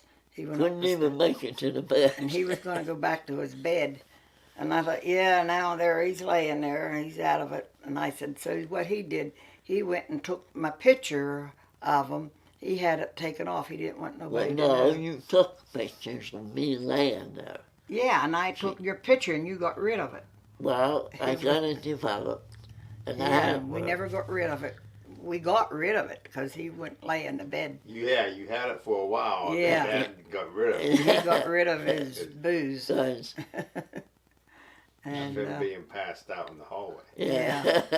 and he got rid of the picture then. So What about the story? You said one time Aunt Mary broke her arm.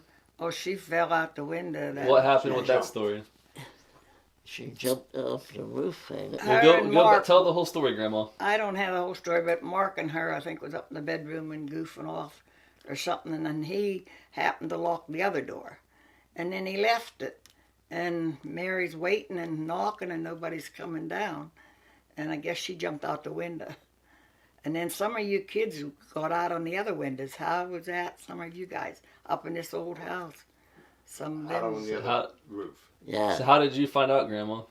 Oh, and I heard them, a couple neighbors out, Mrs. Gamble, They she'd call down. Neighbors we called. She And said, you better go you up there and know look where at your kids. are. She'd see them kids going on the... And Mum would say, yeah, they're upstairs. And you you could- better go look. As I think they're out on the roof. Well, they were out And they on- could have fell down on the cement. on You know, the- it's on the right road. there. Yeah. I don't know who, I can't remember everything anymore. Now, did you take her to the hospital? Did she have to get a cast on? Well, I had to take her up and got her Oh, arm. and Mary, She yeah, broke. she broke her arm. I felt bad. She jumped out and didn't expect it, and the arm broke. That was Mary then. She was 14 then, I think. And I can't remember anything and everything, but... Are there any other memorable stories? Yeah. Was there a story that you were going to say after Aunt Mary's? Any other stories that stand out? Did you go to any family trips as a family? Do you remember taking them out? 1968, I had a We went out Ford station wagon. We didn't have a honeymoon, or we didn't have a vacation, and it was my first year at the mine. 68. And I started on January 22nd of 1968. Well, then the mine would shut down for 2 weeks, either late June or early July. And I just don't remember which one it was, but it was in one of them time periods that in 68 I had bought a Ford station wagon. That was when we had 5 kids. You just got started on that job. Yeah, 6. But when we went to Arizona. Well, anyhow,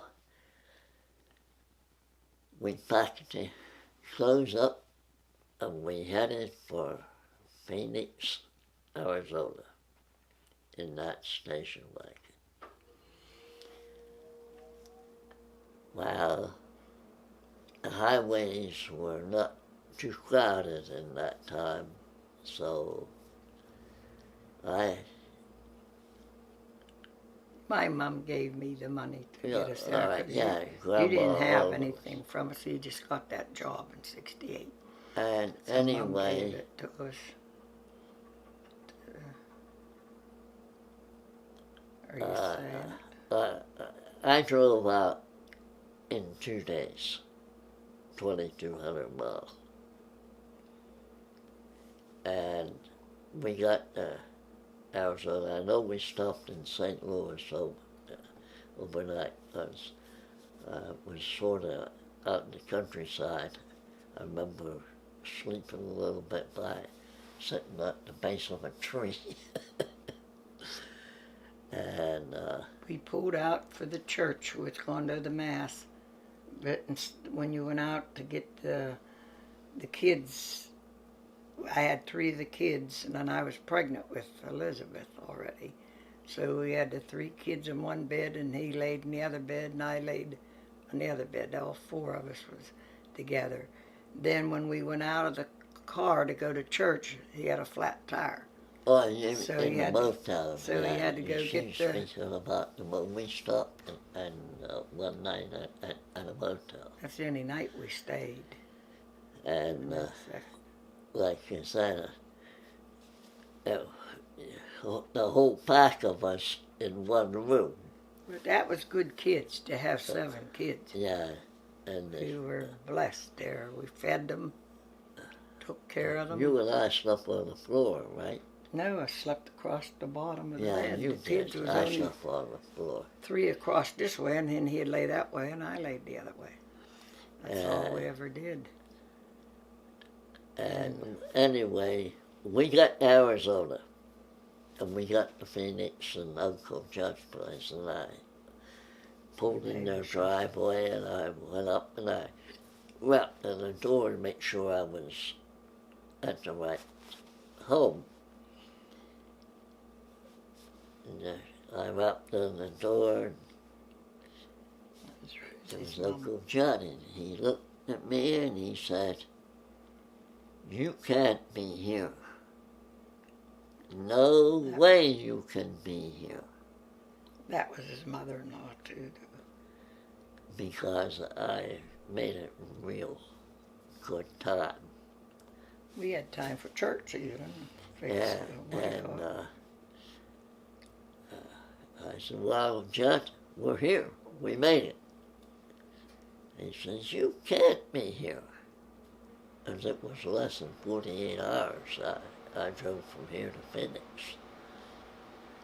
And but anyhow, I don't remember we everything. were there for a couple of days, and the kids wanted to go to Grand Canyon.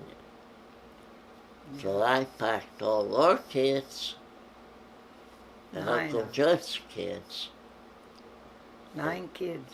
in that wagon, and Grandma and I went, and the 9 kids went to Grand Canyon. And we made it up safely. No trouble there, huh? I held a try cup. to hang over the edge. Huh? They didn't try to hang over the edge of the canyon. The only one I worried about was Mark.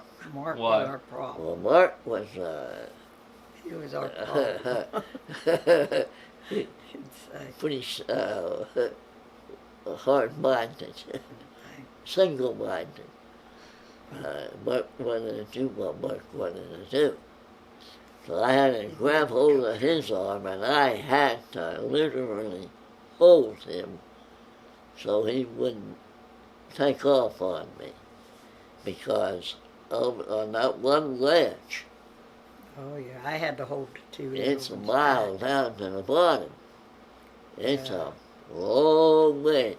Because there was a mule pack, mule train. And they looked like little ants going down the trail. They were almost at the bottom. And it was, a There was pretty 9 kids in harrowing thing, and then you had to make sure that the kids didn't get real close to the edge. That's why I had to hold Mark, because Mark was a daredevil. And then, I can't remember now. Oh, then we was on our way back home from where the meal was, back to Judd's place. What was it, 2 hours away? Yeah, about 2.5 hours. So we had to come back, and one of them, I can't remember which one it was. Joe, I think. Joe, I think. Judd's boy, he vomited. Oh. So we were all in the car, 11 of us. And the one gets sick and he's vomiting. So we made it though, but that's how Chad had to tolerate them. Yeah, it was just a fun time. And looking back, We had some good God times. You was can't with remember us. everything. took care of us. And Man, safe driving. so Judd, And we stayed in Oakland just for a week. yeah, we stayed a week because he only had 2 And then weeks, on the one way up, one home- back. On the way home from Arizona, I got up into Kentucky, and then I got the bright idea I'm going to go to Cleveland while Yeah, we drove to out. Cleveland. So I took the highway north. I don't remember what route it was. But anyway, we ended up in at Oaklandia in that case in Ohio. We was there for a day or two and Yeah, went just back. one day. And Yeah. then the following day we come back to PA. But it was a memorable trip. We all had ups and downs, ins and outs.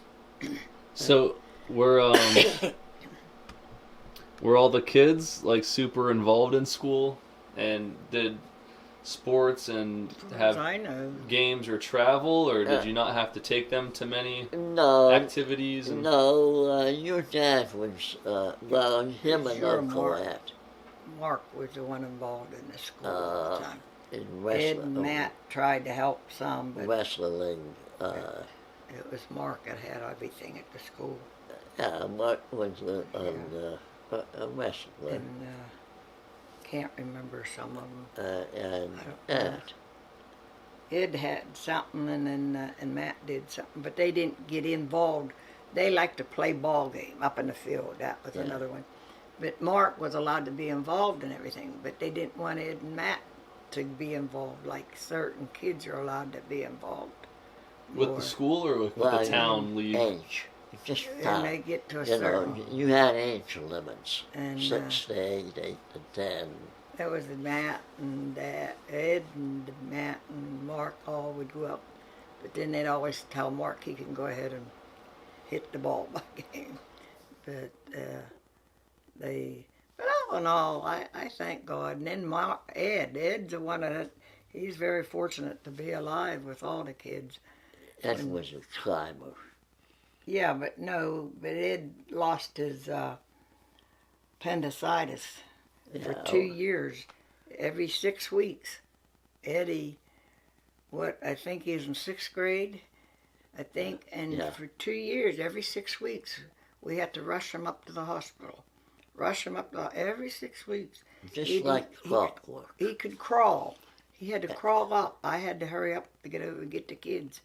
And then he, finally, and then that day, Dad happened to be on that work that day, and I said, well, I'll take Eddie up and have him checked on, and if not, we're just going to have him go to another doctor. And them doctors said, no, he's fine. This is every 6 weeks. You get a bottle of pills or medicine. And so I was just ready to leave again. Said, well, I'll just have to go to another doctor. And the other doctor just became new over in Bolivar. He says, well, wait, let me go talk to the other doctor. And I talked to him, and they said, well, I'll tell the other doctors what to do. They didn't have nothing to do with us, so they told him, the other doctor, well, you can go do whatever. And sure enough, Eddie, he never had no problem. It was his appendix, it was gone. 2 years he suffered in that. Yeah. He had these attacks every 6 weeks. And it was phenomenal. It's a wonder he didn't die. I mean, it was just right on like clockwork. It was like and Dave, all of us was the same. The doctor's name at that time was Rogers, wasn't it? No, I can't think of him. I think it was Rogers. No. Anyway, I told whoever the physician was at the time, either you guys take his appendix out, or that other doctor I will take him somewhere where they will take him out. Because appendicitis ran in our family. So, anyway, I know it was Rogers. I told him over at the office, and then we was the one over there, he's in charge. Yeah. And then he had an attack, and they weren't in, and I had to take him up to the hospital. And, what was that? The older guy was the surgeon up the Mercy Hospital, a head surgeon.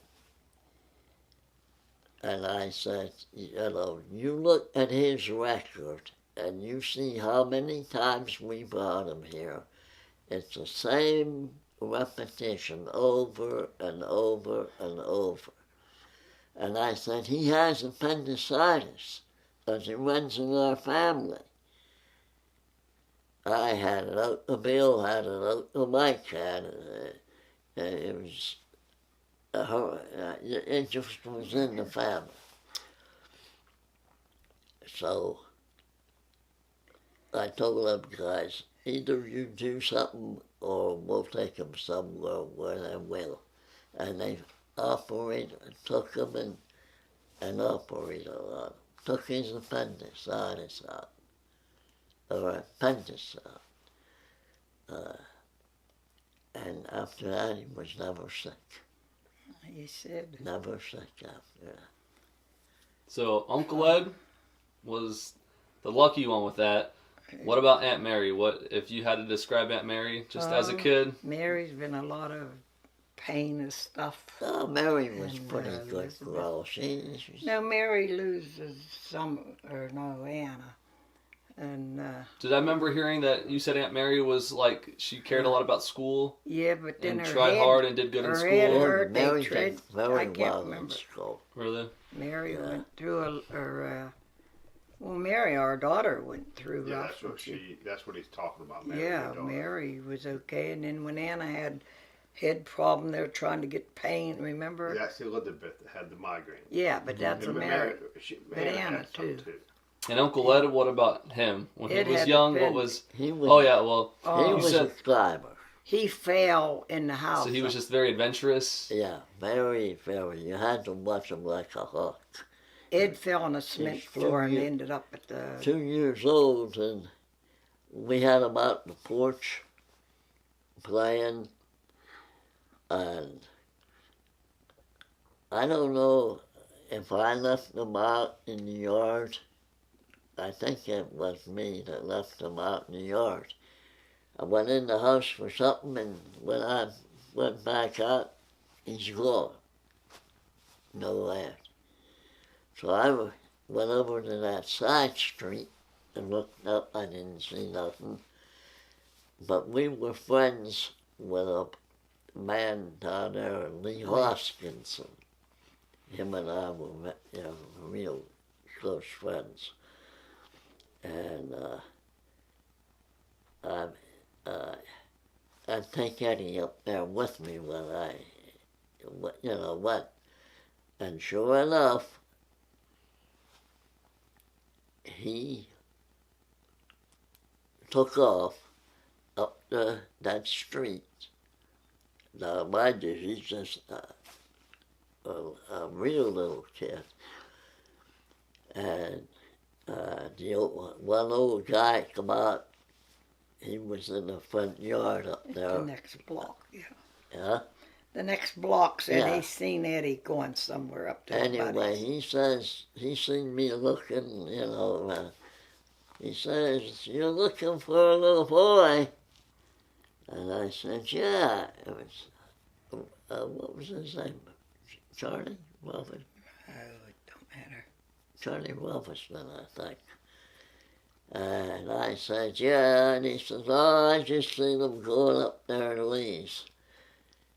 And sure enough, I went up to Lee's, and there he was on the steps, pounding on the door, open door, Lee, open door. And Lee, they didn't hear him. Anyway, I got him, and brought him home, and we had to watch him.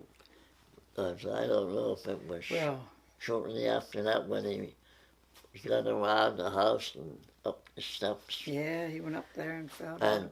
And he you fell had on access from them steps to get onto the main You wouldn't roof see of it now. That place is the one going. And You knew that. that started. I had him in the yard. I went in the house, and when I come out, he disappeared. And that's started.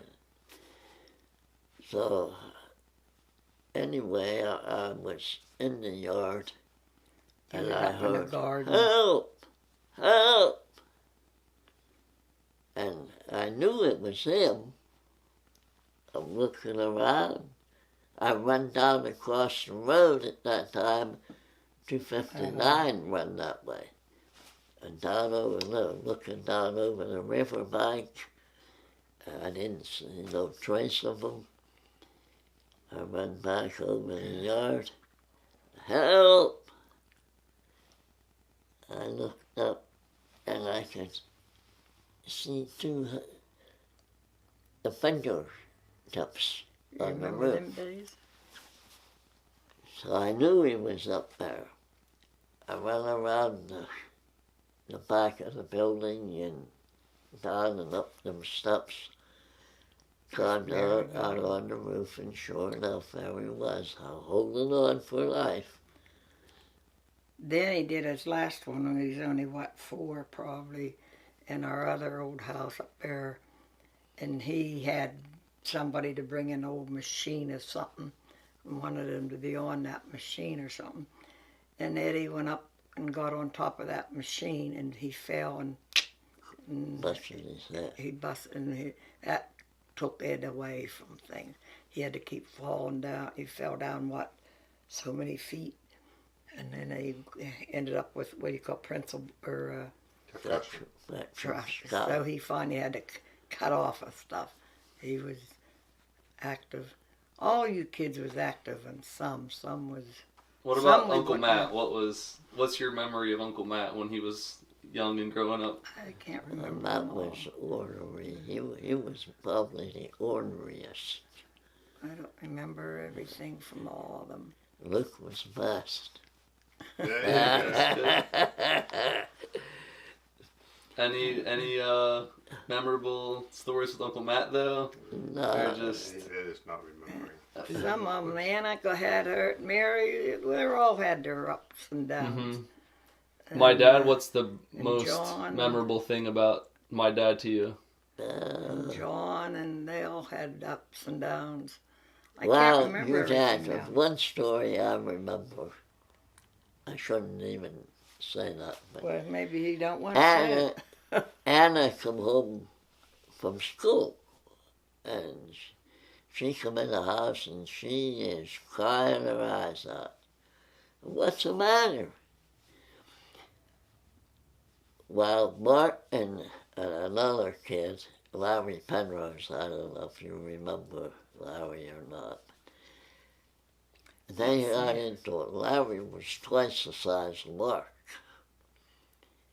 But they decided when they got off the bus, they're going to fight. Well, they got off the bus. It wasn't a fight. It wasn't? No. But he got in trouble. He crossed the road, and then from there. You don't recall? Okay, well, go ahead, skip it. No. Well, go ahead, finish it. They got in a fight. I guess Mark got the best of Larry. And he come home, and I says, "What was that?" "Oh, had things to do." And finally, he said, "Well, I didn't want to fight, Dad, but I had to." And like I said, Larry was twice the size of Mark, but Mark got the best of him, beat him up. There's so many Mark fell. But you said Aunt Nan came in the house crying because she was there, or no? She's crying because she knew they were going to fight, and Larry was twice as big as Mark. I didn't know. And she says, "Mark's going to fight Larry, and Larry's twice as big, and he's going to beat Mark up." Well, it just turned out that he didn't beat Mark up. I don't know. Mark beat him up. And I could tell you that's about a all lot I of know. kids. Is that right or wrong? I can't say. I don't say everything I know.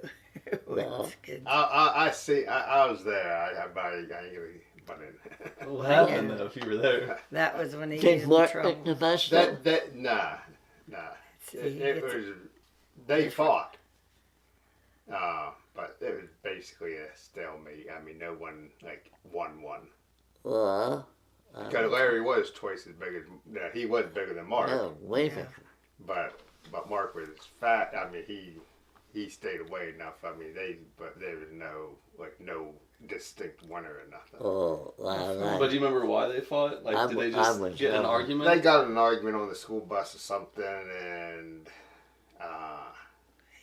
they basically because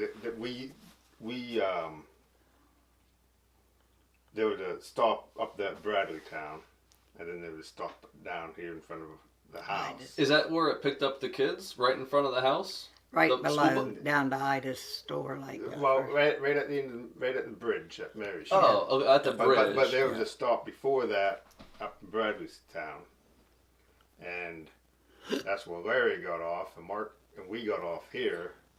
But then they got into some argument, and they decided to fight. So we all got off on Bradleytown to watch the fight. Right. And it happened right just off. Actually, You got off the bus and just where your parents live. Yeah.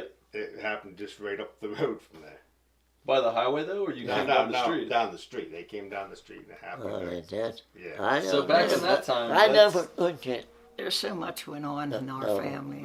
And that's what happened. But there's and there was like a crowd of people.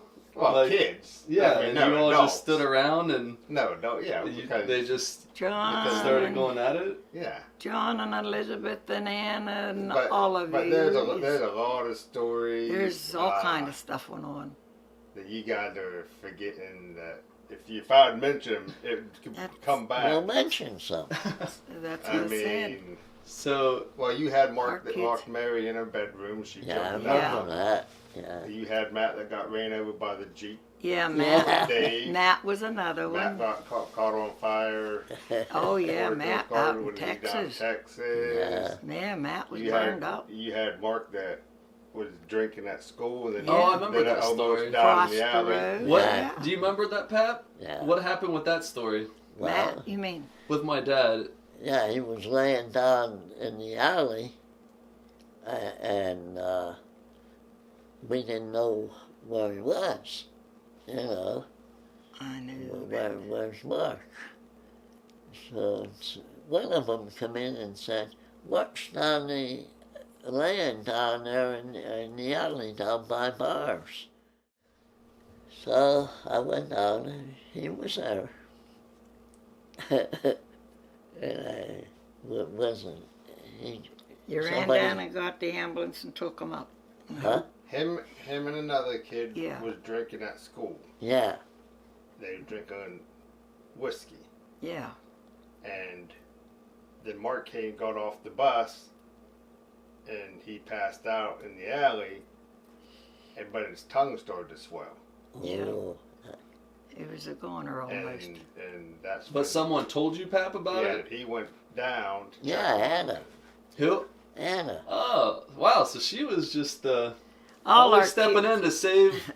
Yeah. all our kids had Yeah. situations. So she came and Anna. told you, Yeah. and then you went out and looked Yeah. for him and found him on the he was road. laying down there. Remember how Anna? And then did you pick him up and just throw him in the car and took No. off? Or you called the ambulance down They here? was part of the ambulance association then. I was. It was in ran. the old grade school building. Yeah. over here. I was But designated. when you right. stop and think of the Right. kids, like we should go with Mary and Matt and Ned and Mark and Anna and Luke and Elizabeth and John. Every situation, some of them's been through different And you things. had Mark and Ed whenever they went out drinking with the recruiter. Oh boy, yeah. I can't remember Telephone everything. pole in half. But Yeah. you know what? What'd They you do, might not Pav? want Huh? you in there. What happened then? What did you do? Well, there was an accident up in Bradleytown. Yeah, that Somebody was hit Ed a and telephone pole and Mark shooted did it that. off. And, well, you know, it was an accident. Here it turned out it was my kids. And they hit that pole. They were, It just- like he said it, they were boozing somewhere. They hit that pole, and that pole flipped and come down and there was a bolt that come off of that pole. A step. Huh? It's a step that they He used tried to to use get to a- climb up the pole. He tried to get the neighbor guy, but he didn't. Anyway, it went through the roof right above the driver's seat. Who was driving? Your dad. And Ed was on the floor, and he had to get out. I remember looking at that thing sticking down there, and how in the world did that not catch him? But I guess when he hit, he went forward, and that pole hit the car, and that bolt come through the roof, and down into the car, and there's not much of that bolt. I mean, it made me sick at the heart. Well, What was you? God took care of him anyhow. In his bad shape too. What was you, 5 or Well, 6 when you knocked? I was 7 when I wrecked the motorbike. And Yeah. You were 7 then? Up He had in to the get field. his tooth out. He had a tooth pushed up in Yeah, there. and If you broke kids it, knew what these That kids was- have Anna been. was, I can't remember whenever. Yeah. Well, how was Aunt Nan? Was she like the? It sounds like she's the angel I child. was sort of at fault. She was. No, he's talking about the motorbike. Yeah. Oh, And so then- what happened with? Then Aunt Nan, I can't remember how old we were. We couldn't have been that old. You will know. But before, sometime around that age, when we was on the teeter-totter, we used to give each other cherry bumps, Mm-hmm. where you jump off, the other one goes down, Yeah. hits hard. It did. Well, I gave Anna one time, and she flipped over the handle, and remember she got Yeah. the 4 stitches above her eye. Right. They all had stuff going on. Yeah. Oh, was Aunt Nan a good child? Yeah, she Did had a lot work- of pressure pain, and Elizabeth too had Yeah, that head they problem. they got migraines. Yeah, You're that's thinking they. migraines. But Anna finally got over hers. But in school, she was a good student, Oh, and Yeah, there. Studied Anna, hard. Anna done Mary good. and Anna was probably the best ones. Yeah. Mary and Anna really did. And Eddie did his on Eddie done good with his. That's probably the worst. with school, The school. you had to kick Luke's butt to make him pass classes. And no, Eddie done his knowledgeable. I did. On, they Out all of all done of them, I good. did the worst probably. They but all done I good. just school never came easy to me. So. Yeah. And then Well, good to hear everybody. some people don't learn from But books. They learn But by I did have this superior teacher at home. I'll tell on you, Dad. Who? This is the way your pap used to teach. Oh, If you had a math problem with something, and you'd ask for help, well, this is how you do it, and this is the way it was. Now you do it, and if you didn't pick it up the first time, I just showed you, stupid kid. And I never go to No, Yes, but he did. He it was like it basically blanked him. you get it the first time, or else you're gonna get the back of the hand. pay attention. he picked on the kids. Yeah. But Uncle Luke You was a don't- good kid. You won't He stayed out of trouble. remember. You won't remember everybody no. and everything. What was He Uncle got- Luke's worst he got story? into a lot of trouble. He was No, he heading done for good. bad trouble. When He finally quit when he was 13, 14 21. years old. What did you get in a lot of fights? Oh, I fought when I was in grade school. I did a lot of fighting. Yeah. I don't remember. Not as much when I got older. No. But They're not- I did a lot of boozing. They're Yeah. not nothing compared to what they knew, probably. They've done But good. all in all, they were little angels Of course. with horns on. They all have. As far as I know, some of them didn't do no problem. Mary never seemed to have anybody much. And then she got married. We all got in trouble at And then you times. all got Yeah. whatever. The best one was probably John. Yeah, so was Uncle John's upbringing a lot different to you since he was like the youngest and a lot of them moved out? Well, they became Christians in 86. Well, 81. They became born again. John's not at the age yet. So he was like a toddler? He was like 6. Okay. 7. I thought 7 or 8. 7 because he was born in 74. Because we all went to church and all, but John didn't know. We always went to church. We believed in God, but we didn't have that personal relationship. Yeah. And then they finally got born again through people that I was going to ask you about that to wrap it up. But, so, but like Uncle John though, like for the most part, he kind of grew up by himself, like were other people at home, or he was like in high school, he was by himself at home. He grew up by himself mostly. Nobody was.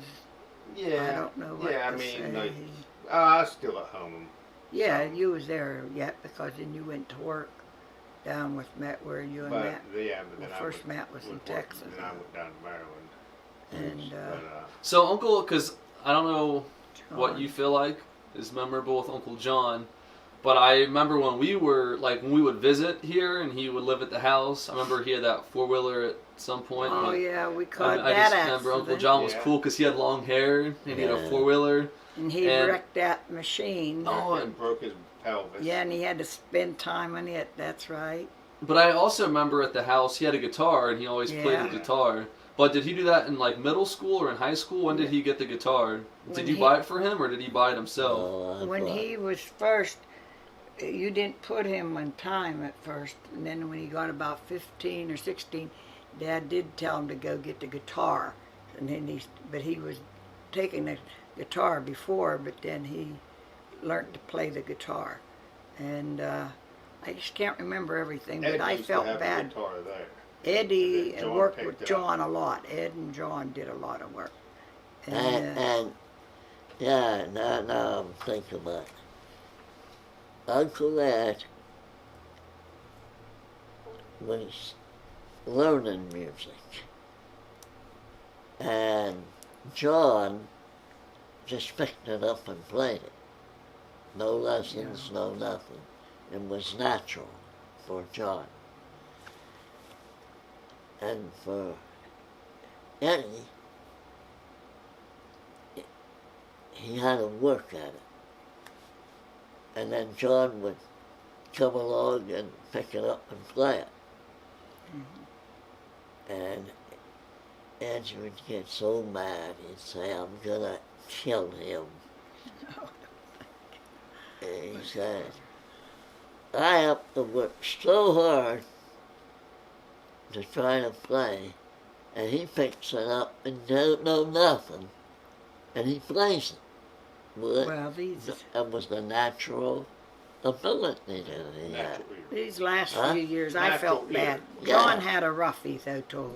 He finally took his guitar when he was 16, I think, and then he learned to... What the hell is that? That's the neighbors watching the babies. Oh, that's that little car. And all the kids are good when we know it, when you think. I think what John had to go through, then what Mary did. What about Aunt Bibi? When she was little, Elizabeth, was she a good kid? And Elizabeth's gone through a lot of her stuff and has headaches, and Ed and Elizabeth had the headaches. Even when they were young, like in middle school and high school? Anne and Elizabeth. And then she just was starting to get it not long ago again, but she said she's having it, checking it out now. It might be going to work for her. She's already, 51 or 2, I don't know. So, when you look at each of my kids, it's hard to think, what did we go through and what we didn't through. Well, can I ask, is there anything that you can think of? Oh, gee. Are they still out there, Pep? You don't have to be I looking at think of that. But if you think back, are there any big regrets that you have with the kids or raising the kids? Or Well, yeah, I have a regret that I didn't spend more time with them. He should have stayed with the family, but that's all right. It's gone now. So what would you tell to your grandkids and great-grandkids about that then? Just when you're raising a family, what's the most important when thing? you're raising a family, take on the right responsibility the right way. See, I You didn't stay in I your was way a first. pretty heavy drinker Yeah, and smoker. 40-some. And I guess around, not when it was 1980, she was going to things that they called prayer meetings. She would go one time a week, and she's going to prayer meetings. Well, I never knew what a prayer meeting was. And finally, in 1981, I said, I made up my mind. I am going to quit drinking and smoking. And I was 46 years old. Finally got his head straightened out. And I did. I made up my mind I'm going to quit, and that's going to be it. Well, I just want to say I thank So God. since that time, I've never been drunk since that. And I didn't smoke since that. So I never thought I'd live to be 86. Well, you'd find a lot about our kids, who did what and didn't, and we wouldn't remember it all, but I always felt bad. I know, like John, just being a loner then, and I always felt bad for him. Remember, he just hung around and played his guitar, and Yeah, well, Elizabeth was at the house. and too. then, yeah, and then Elizabeth left after school. But then, like I said, they're all out and about now, but some of them you could think of a whole lot maybe, but you're not going to find everybody's ups and downs. But we're all still okay. We don't agree maybe in everything, but I always think, we all had ups and downs. Right, but after you became born again Yeah. and that, and you guys gave your life to Jesus, Yeah. what was your life like then, Oh, Well, if you don't mind, let me restart the camera, and I just want to make sure this isn't gonna go off or anything. What are you putting it on there now? Oh no, I was just getting this off. I just want to make sure it doesn't. But we make all any had noise. our ups and downs, and so let people know we had our ups and downs. From day one to the last, I had lost both babies first, but then first and last. Yeah. Second and Second then last. Yeah. last. And we had our ups and downs and ins and outs, but we're still battling it. Dad and I still battled it. What, 62 years, I think. going on Yeah. 63. Married for Yeah. 62, almost 63 years. So you don't want us to think of everything. Yeah. What I would say is read the Bible, learn what you read something, ask the Holy Spirit to teach you, because the Spirit will give you revelation. Somehow, I know a lot of stuff. When I started reading the Bible, I didn't understand some stuff at all. And then all at once there'd be a book laying around, pick it up and read a little bit of it. Hey, this is what I just wanted to know. I just read this in the Bible. And this is what it means. And that happened so many times to me. It was, to me, it was miraculous. And Well, the way it started, I come home. When I went out, I never come home sober. I was boozing pretty heavy. do you mind if we start back at even your upbringing? Can you even talk about, like, Yeah. were you, I don't know if Grandma, you can go, or Pap, but were you raised, can you talk about your parents and, like, were you raised religiously? Oh yeah. Or were you raised in church? Like, so you knew about God your whole life, but can you, like, I guess tell the story of your testimony in your life? I didn't have my mother and dad were religious. They they taught the children, all of us, God is important in your life. And then they went to church every Sunday, and of course we had to go to church.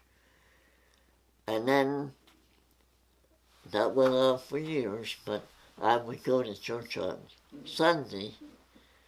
This is what they would, if you ever heard the expression, one day angel and a 6-day devil.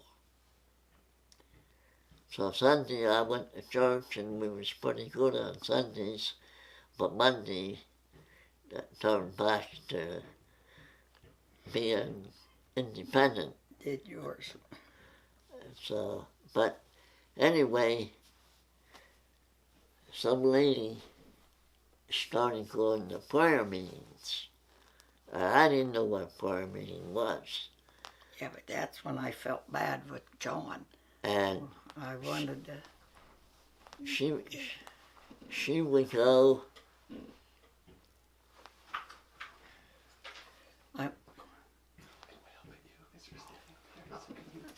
Whatever. What? No. So anyway, Mom would go to church, and Yeah, but you didn't listen. But where you going tonight? I'm going to a prayer meeting. All right, you go. I thought I was worried about getting to the bar. So that went on for years. And this 1981, I made up my mind. I said, Lord, I don't want to know about you. I want to know you. As I was listening to some programs, Billy Graham and different evangelists, that's the way God started working on me. So I took hold of it. And a lot of stuff I didn't understand. And now, mind you, I had religion, but I didn't have any relationship with God. And then I started hearing about you gotta have a personal relationship. Well, I prayed. I actually prayed, Lord, teach me what a personal relationship is. And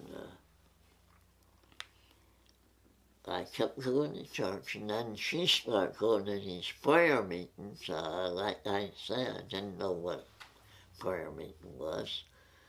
So anyway, I went with you. Did I go? I went. You was going on your own. He didn't have nothing to do with me yet back in them days. But then he put up with this, and that's where I felt bad because of John. And when John just got up to 5 and 6, then I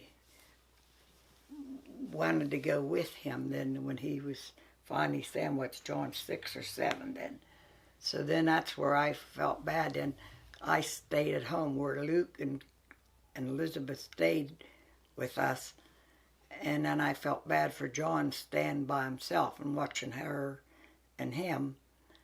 Well, I felt bad not letting John go on himself. I just felt bad letting John go on his own. You know, he just brought up at 5 and then told to whatever situations, I don't know.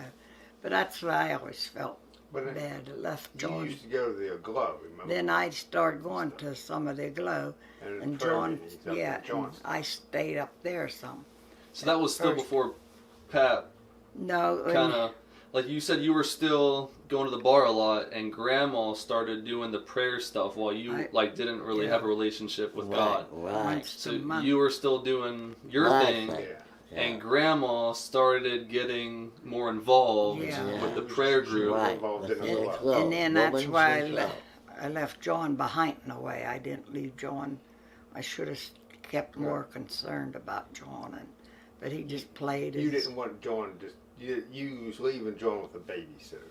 That's what you're trying to say. You and Nana. You just felt bad because you left them at home to go to the prayer meeting, which is probably good. I like going to it, but then... And how did you hear about... So, before that, Grandma, were you, like, religious your whole life? Oh, I always went to church and was learning what I thought I was learning. So what did your parents teach you about God? And we were just told what to do, to go and learn what's what, you know.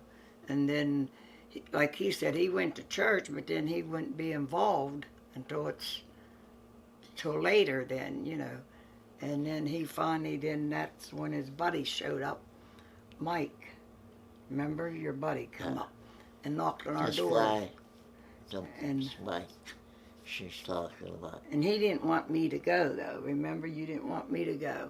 But he changed his mind through the years, and between him and I, we ended up going on our own. But that's why I always felt bad for John, though, because I took... How I really got involved, one night it was pretty cold out, and it was about 6:30, and it was in early winter. And I went and I opened the door, and there stood a guy with a big beard, leather jacket,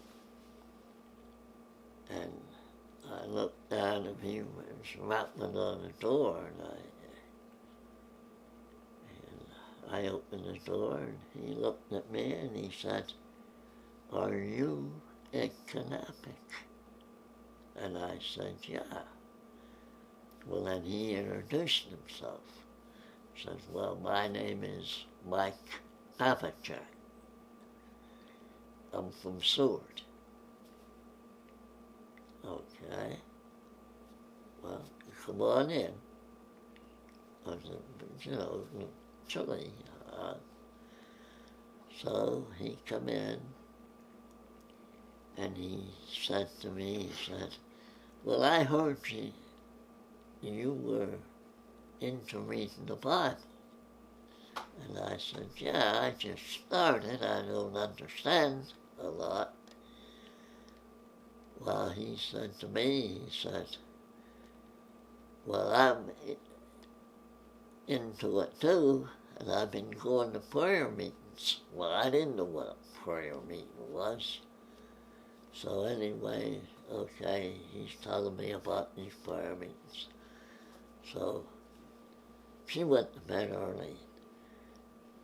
So next day I said, "What?" I asked her, "What's a prayer meeting?"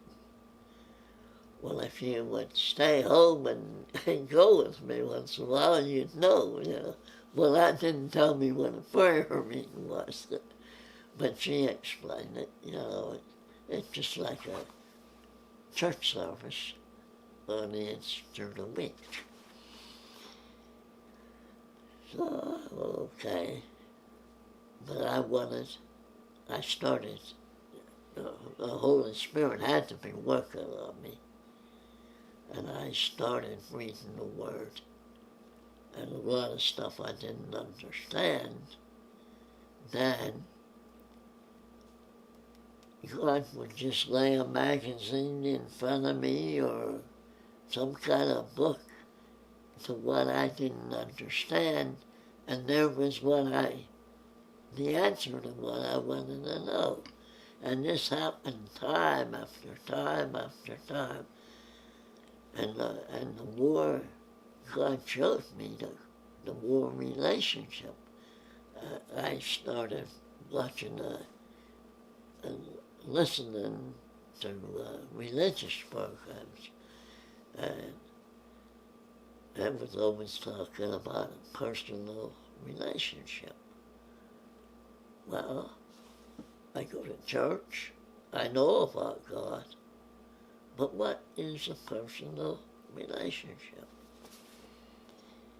So I said, got on my knees one night and I said, Holy Spirit, you got to tell me what this is, what this personal relationship was. And actually,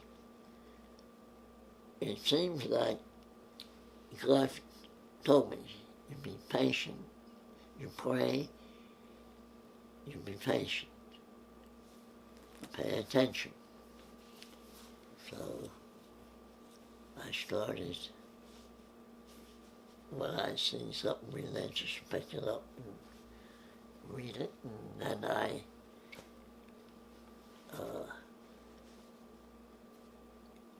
this guy from Florence and told me about this prayer meetings up in Westmont, and I was going to go, and she says, you're not going alone, I'm going with you. That's when I felt bad, leaving John. Yeah. I felt bad, John. So we started going to prayer meetings. And the first couple we went to, especially the first one. He wouldn't even answer me. We went to this prayer meeting up in Westmont. And we're in there, and these people are praising the Lord, you know, and they're clapping their hands up. Man, what did I get into here? So Took you the third week. I put it in my mind that I wasn't going to let that bother me. And we went the next week. Well, on the way home on the first week, we were coming down Horse Pike. She said, we didn't say nothing to each other since we left the prayer meeting, not a word. We got down on Horse Pike, about halfway between Johnstown and Seward. She finally looked over. She said, well, what do you think? I said, what do you mean? She said, well, what do you think about the prayer meeting? I said, you want to know the truth? She says, yeah.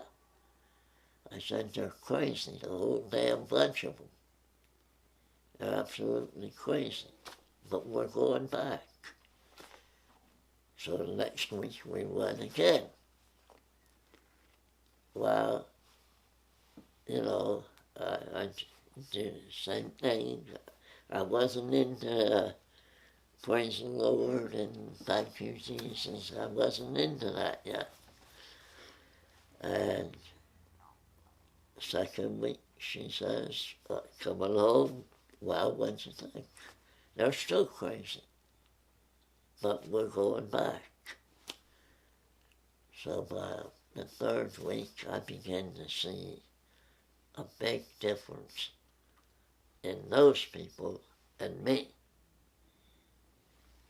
And there was just something different. Every 2 weeks. He'd go 2 weeks and then he'd have to miss it. Yeah, And then he'd go back my to work. again. But you need to hear all that. But anyway, about maybe the fourth time, I said, all right. Listened. Got on my knees and said, Holy Spirit, you got to start teaching me. And God answered my prayer. And I learned what a personal relationship was. It's not that I don't want to know about God, I want to know God. It seems like a hard thing to distinguish, but there's a big difference.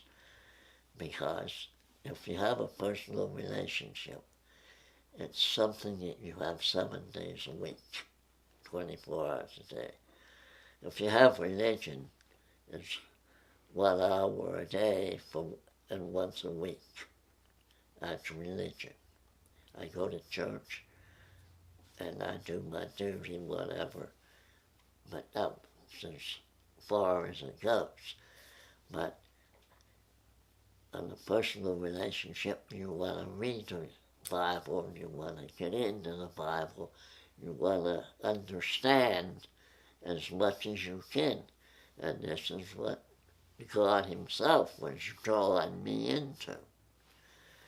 And I used it. I said, Lord, you got to teach me what this is. Yeah. And I didn't really know. Well, it took a little while, a couple months, but I finally said, okay, Lord, if you want me, you got me. Lock, stock, Thank and God. barrel. Thank God and behave himself. Poor Luke didn't get no sleep all night or day. I didn't. I don't like this, not having no I sleep. didn't. And he's going to leave him 1 hour, and he didn't get no sleep yet. I didn't. So I thank you, though, for go back. having us. I didn't go back to drinking, and I didn't go back. I quit smoking. Boy, I had a heart. Drinking, I dropped it.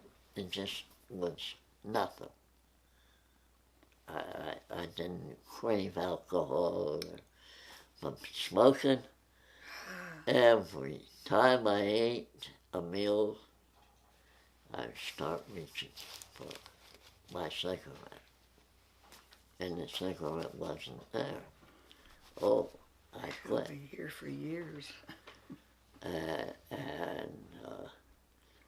it took me probably, I always said, 10 years to get out of the habit of reaching for that cigarette. But that was in 1981 when it started. And by 91 I was cured of smoking. I'm thankful that he's still alive and doing a lot of whatever.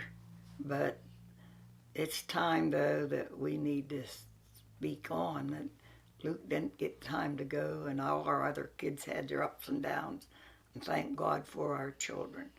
I'm thankful for my brothers and sisters and all my children and all you grandchildren and children and grandchildren, and I appreciate you all doing what you did.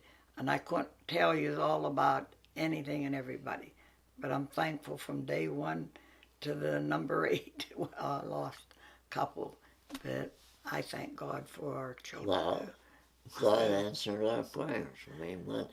We wanted to be a God after I did come, and I wanted to be a father. He's going to be here for another year waiting on me. He has me going like this all this time yet. He needs to take us some time off. Like as I said, I know our kids needed their situations. They had their ups and downs. I appreciated them all. And nobody was perfect. And we're thankful that we don't have to be, we're not perfect. We all had our ups and downs. Mm-hmm. And I can sit there and tell you from number 1 to the last of us. So I thank you for that. Yeah. You might want to switch off. Whatever you want, Grandma. 'Cause- So did you have, so you kind of you had a relationship with God most of your life, you would say? Yeah, I went to church first, but... So you never really, drifted or had, a big No, detour where you, went off the deep end? We and knew to go to had- church, and the priest would tell us and do things like that. And then like I said, I felt bad then with the children. They all have our ups and downs. I didn't put nothing against anybody. But I'm just saying, though, we had to learn what we did or didn't do and be thankful. And Yeah. be thankful. So, but, whenever you got married, though, so you weren't really saved, Pap, when you got married? No, he But, wasn't. Grandma just kind of, put up with it? Or Yeah. she just... Yeah, He was Did you just ready kind for of tell church. yourself that one day, you just thought Pap He's going to would... take me to church change? the first day. Well, he said, okay, we'll go to church the first day, and that was it. We went to Mass the first day, That was it. So you were raised Catholic. Through the years. So that's kind of your religion. Yeah. On You Catholic. just go to church, go to mass, Foundation. do the motions. Every Sunday we Good come to Mass. foundation. Yeah. You know, they can talk about Catholicism all they want, but if you, I'm thankful. at least in my life, Yeah. I think back, I had a good religious foundation. So it served its purpose in that way. It's Yeah. not like you weren't raised Catholic. It was a good foundation. You learned about the Bible and things, Yeah, just not right. personally. Right. Got it. But then during I guess the early years, did Grandma was she on your case about going to church more or getting saved? No, and she all would that? always ask me. We went to church. She would ask me before I 81. didn't Yeah. know. She would always go to church during the week. By yourself. Yeah, but Yeah. she would say, "Let us come with me." And I had an answer for her. There's a parking lot, there's a car, you know how to drive, you want to go, can't. I'm not going. So Me too. even though, so you were religious, like you believed in God, Yeah, but you just in your mind thought that's for Sunday morning. right. That's enough for me. That's what they call a one-day angel and a six-day devil. Yeah. See, Sundays you went to church, you Yeah. were pretty good. But Monday you lived your own. Is he Yeah. laying down? Yeah. He better. He has to leave in 1 hour. And you were just like playing a game like. Yep. Doing the motions. Yeah. Well, you And, won't hear everything. So what made you that night that you said you finally got down I prayed? What? I mean, obviously, the Holy Spirit, but Yeah. did something change with Oh, you, yeah. before that, and just soften? Did something happen before that softened your heart to it, or? no, nothing really special. Well, there was a period in which I had a lot of friends pass away. And if they were Catholic, you had a Catholic mass. And if they were Protestant, you would hear about this personal relationship that this person had, or the preacher would say, I didn't know if they had a personal relationship. I couldn't tell you. And some of my friends that died never went to church. They were good people, but never went to the house of God. And that got me thinking, well, if I want to go to heaven, God lives in heaven. There's a house up there somewhere. And if I want to go to heaven and live in heaven, I better let God change my attitude. And little by little, God drawed me and drawed. And I remember I was working at the mine at the time, and the guys would say, "You're different. There's something about you that ain't you." And I would think in my head, thank you, Lord. I'm not me. I don't want to be me. I want to be what you want me to be. And through that, I, finally got into the Bible and learned it. Well, you know what? While we're still here, we have to be quiet to let him eat Okay. or sleep. He has to eat in less than an hour. So we're going to have to cut it off. So, Thank God for all the kids that knows what we did and didn't do and all that. because I feel bad for him. So, whatever. God bless you. And I go to, well, we went one time and I thought they were crazy, and the second time they were still crazy. And the third time, well, maybe they're not so crazy. And the fourth time, you know, I think it was about the time I really said, okay, if you want me, Lord, you got me. Lock, stock, and barrel.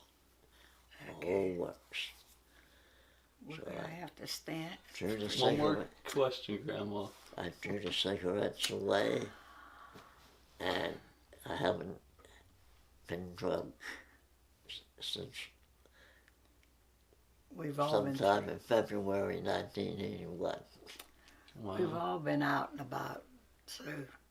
So what whenever. would you say then to finish it up to your great-grandchildren if they're struggling with, you know, unbelief or, you know... Well, I would say you pray, you have patience, and you persevere. P. Your patience, you pray, and you persevere.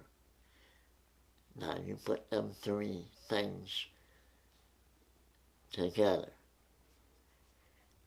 You pray, Lord, help me. All right? Be patient. God will help you. And you stay in the prayerful way in your mind. Your mind let you. And then... Dad, gotta quit. All right. Patience and persevere, because the devil don't want to lose any customers. And when you were at that time, I was around 46, and the devil had his way for the majority of the time in my life. I'm still not, I'm far from perfect, but at least I give my life, I want to be led by the Holy Spirit. I want that, I desire that, and even yet today, the devil's still after me.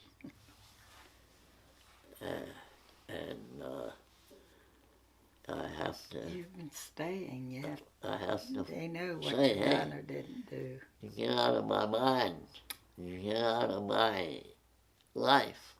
I don't want you or your demonic forces in my home. I don't want your demonic We had forces. bad situations, but thank God we have situations.